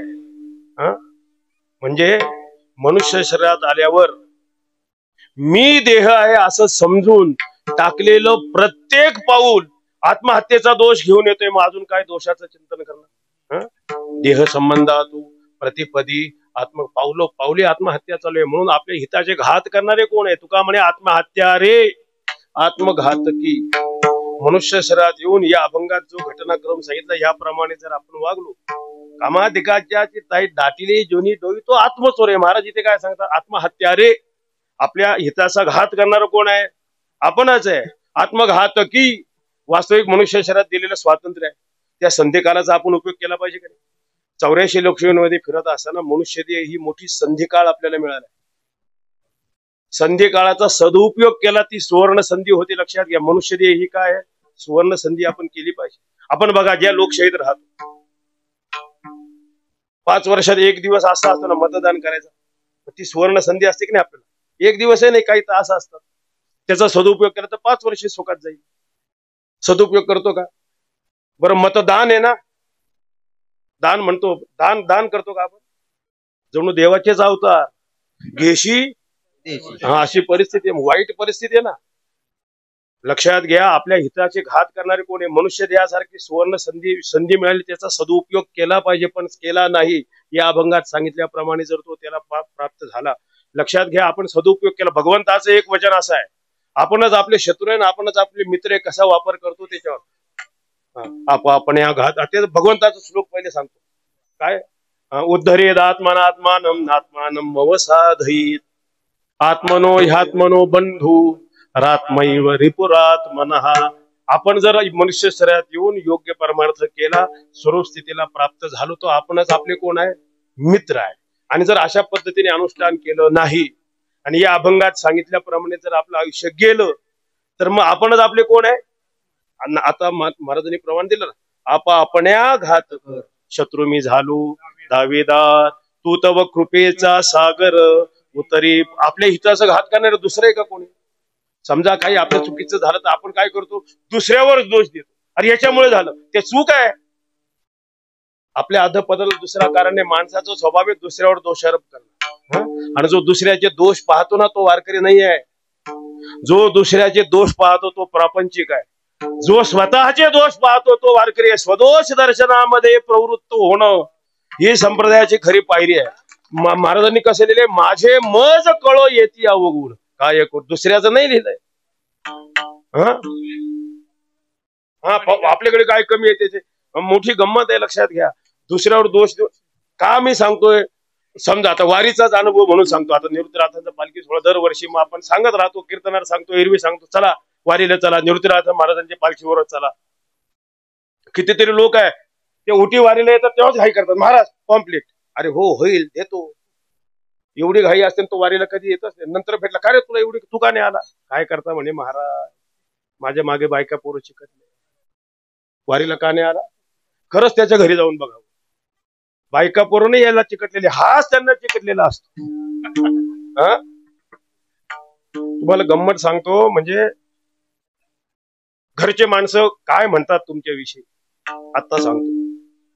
तुम्ही नसले घरी मी जर गेलो आणि मग घरचे काय सांगतात ते म्हणतात महाराज तुम्ही आमच्या यांना महिनाभर वारीला घेऊन जाताना तेव्हाच आमचं बरं असतं. हे असतात तेव्हा बरं नसतं. पण काय करता काय पुयपंकीचे किडे जे दुःखया दुःखाची जीवार ते अंतर्नेन ते बापुडे आपल्याला वाटतं मी करतो, मी आहे म्हणून चाललंय, लक्षात घ्या. चूक आहे. म्हणजे दुसऱ्यावर तू वारी का केली नाही. माझ्याकडे काही पाठाला यायचे विद्यार्थी, ते एकदा पाठ ठरला होता, ते वेळ ठरले काय पाठाला आला नाही. दुसऱ्या दिवशी पाठाला, काय रे काल ठरलं होतं आपलं काय यायचं, मी निघालो स्टँडवर आलोच होतो, गाडीत बसणारच. मग तेवढ्याच व्याही भेटले मला स्टँडवर. फार आग्रह केला, हो अमुक एक नवीन सिनेमा निघाला आणि पाहिलाच जाऊ, फार आग्रह केला त्यांचा. मग गेलो म्हटले, म्हणून आलो नाही. मग मी त्याला म्हटलं, अरे व्याही भेटले तुला, त्याने आग्रह केला, तू सिनेमाला गेला, तू त्यांना का नाही आग्रह केला, मी त्र्यंबकला पाठायला चाललोय. व्याहायला तू पाठाला घेऊन यायचं, तू सिनेमाला गेला का? कारण तुझ्या मनात होतं सिनेमा पाहून, त्यात व्याही भेटला, दुसऱ्याला दोष कशाला देतो. मी आळंदीला घडलेलं महाराजांचं उदाहरण सांगतो, फक्त नाव सांगत नाही. दोघंही महाराज माझे गुरुवार महाराज, आता ते ब्रह्मलीन झाले, 2 महिने झाले. त्यांच्या योग्यतेचे एक महाराज, ते महाराजांना भेटायला आले, साखरे महाराजांना. महाराज तुम्हाला बरं नाही समजलं, बरेच दिवस झाले, पण मग वेळच होत नव्हता म्हणे, रोज कार्यक्रम, या गावाला त्या गावाला त्या गावाला भेटायला. आज भेटायला आलो म्हणे. सहज बोलता बोल, आता दोघं संबंधित मित्रत्वच होते, सहज बोलून गेले. लोक मला बसू देत नाही. महाराजांनी त्यांचा नेमका तोच शब्द, लोक बसू देत नाही. चूक आहे म्हणे, कशी काय लोक बसू देत नाही. हो म्हणे महाराज, खरंच लोक बसू दे. असं कर म्हणे, ही खोली तुझी सर्व इथे व्यवस्था करतो, खाणं खाणं पिणं सगळं सगळं इथे करतो. या खोलीला बाहेरून कडी लावतो, कुलूप मी लावतो, चावी माझ्याकडे ठेवतो, कोण आचा माईचा लाल इथून तुला घेऊन जातो पाहतोस. नाही नाही म्हणे, तसं नाही ना, लोक बसू देत नाही, तुला बसवत नाही. विठाला विठाला.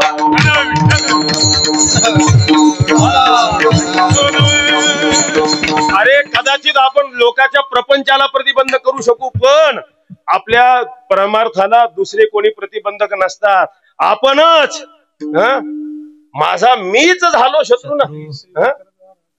कासया घातला पसरू, दुसऱ्यावर दोषारोप कशाला करायचा. तुका म्हणे आत्महत्या रे, आत्मघातकी मनुष्य देहात येऊन थोर होते चुके नारायण. नेमकं देवाला विसरलो, कृतज्ञ झालो का नाही. ज्याने दिला, आता एवढ्या योग्यतेचा देणं सर्व प्रमाण झालेत आपल्याला, एवढ्या योग्यतेचा देह ज्याने दिला त्याच्याविषयी काय झालो आपण, नेमकं त्यालाच विसरलो. आणि मग परिणाम आहे विसरायला येत या. कृतज्ञ झालो, अरे एवढ्या योग्यतेचा ज्याने देह दिला, का विसर बोलला, देहाची परी आदरू म्हणून पडला विसरू. आत्मपुती एका बाईचं उदाहरण दिलं ना, ती एक नद बनवली चांगली, आणि ती लगेच गावात जा फिरत, पहा काय नद आहे. मग ते सगळे ते सांगायचे, काय सोनार बाच आमच्यावर उपकार, काय नद बनवली. गेली एका साधूकडे, आता साधूच तो, ती म्हणायला लागली, साधूला सांगायला लागली, बघा म्हणे त्या सोनार बाचे किती उपकार, कशी नद बनवली, खडा कसा दिसतोय, सगळे कौतुक करताय. साधूने विचारलं, म्हटले हे सोनं याच्यात कोणाचं आहे. सोनारच आहे का तुझं. माझं आहे. हे मोती माझे, हा खडा दिसतो तोही माझा. बरं हे त्यांनी बनवून दिलं, काय आभार उपकार म्हणून. अहो कसं काय म्हणे, ज्या मानाची काना त्या मानाची घट्ट करणावळ त्याला दिली, म्हणजे हे सगळं तुझं, त्याच्याबद्दल पैसे दिले, तरी तू त्या सोनाराचे गुणगान करते. साधू म्हणाला, अगं ज्या देवाने तुला नाक दिलंय, जिथे ही तू नद घालते, नाकच दिलं नसतं तर मग त्या देवाची कधी तुला आठवण आहे का. म्हणजे त्याच्याविषयी कृतज्ञ झालो. ज्ञानेश्वर महाराज काय म्हणतात, चोरा व्यवहारू दिदला निसोगू तवेला विसरे जाईसा. कृतज्ञ उपकारू केला, विसरे जायचा तिन्हीकडे लावायचंय. नेमकं त्यालाच आपण विसरलो. एवढ्या योग्यतेचा देह कोणी दिलाय. उलट आपण काय केलं पाहिजे.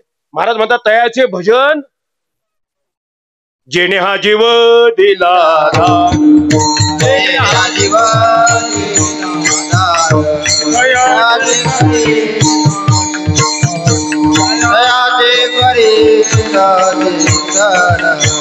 जगत जीवन नारायण, जगत जीवन नारायण. काही गुण दयाचे सोया भिवरी सोया भिवरी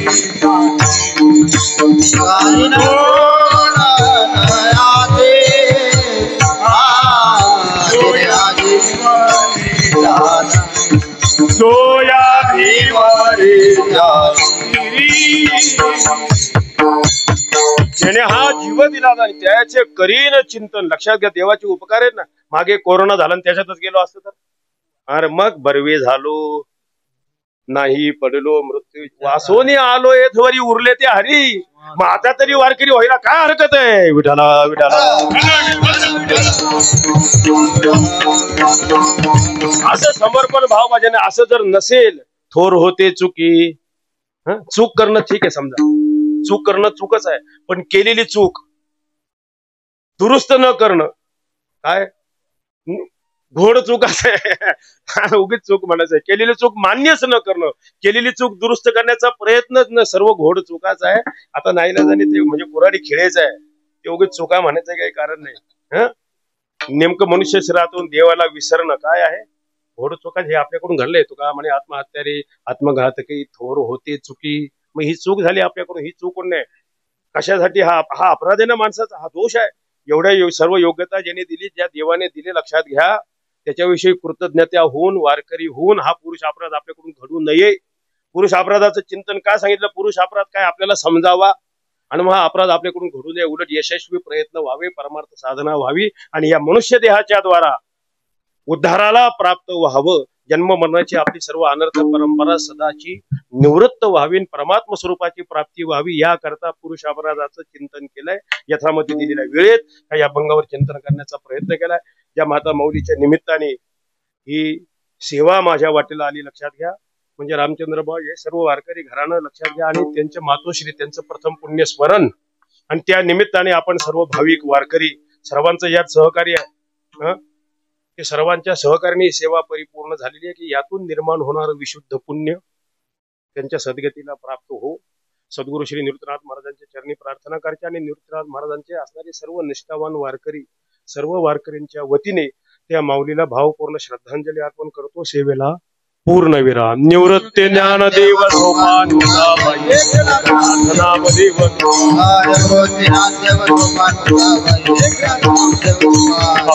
निवृत्ती ज्ञानदेव सोपान मुलाबाई एकनाथ नामदेव तुकाराम.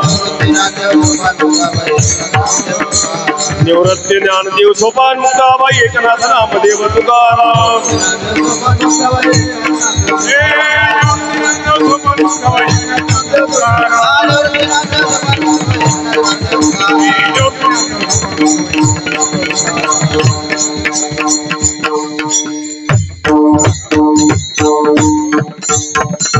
विठ्ठल जय जय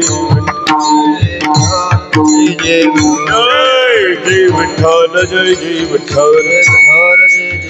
धन्य धन्य निवृत्ती देवा काय महिमा. शिवे अवतार धरून केले त्रैलोक्य पावन. समाधी त्र्यंबक शिखरे मागे शोभे ब्रह्मदि. शिवे अवतार धरून केले त्रैलोक्य पावन. निवृत्तीनाथाचे चरणी शिवे अवतार धरून केले त्रैलोक्य पावन.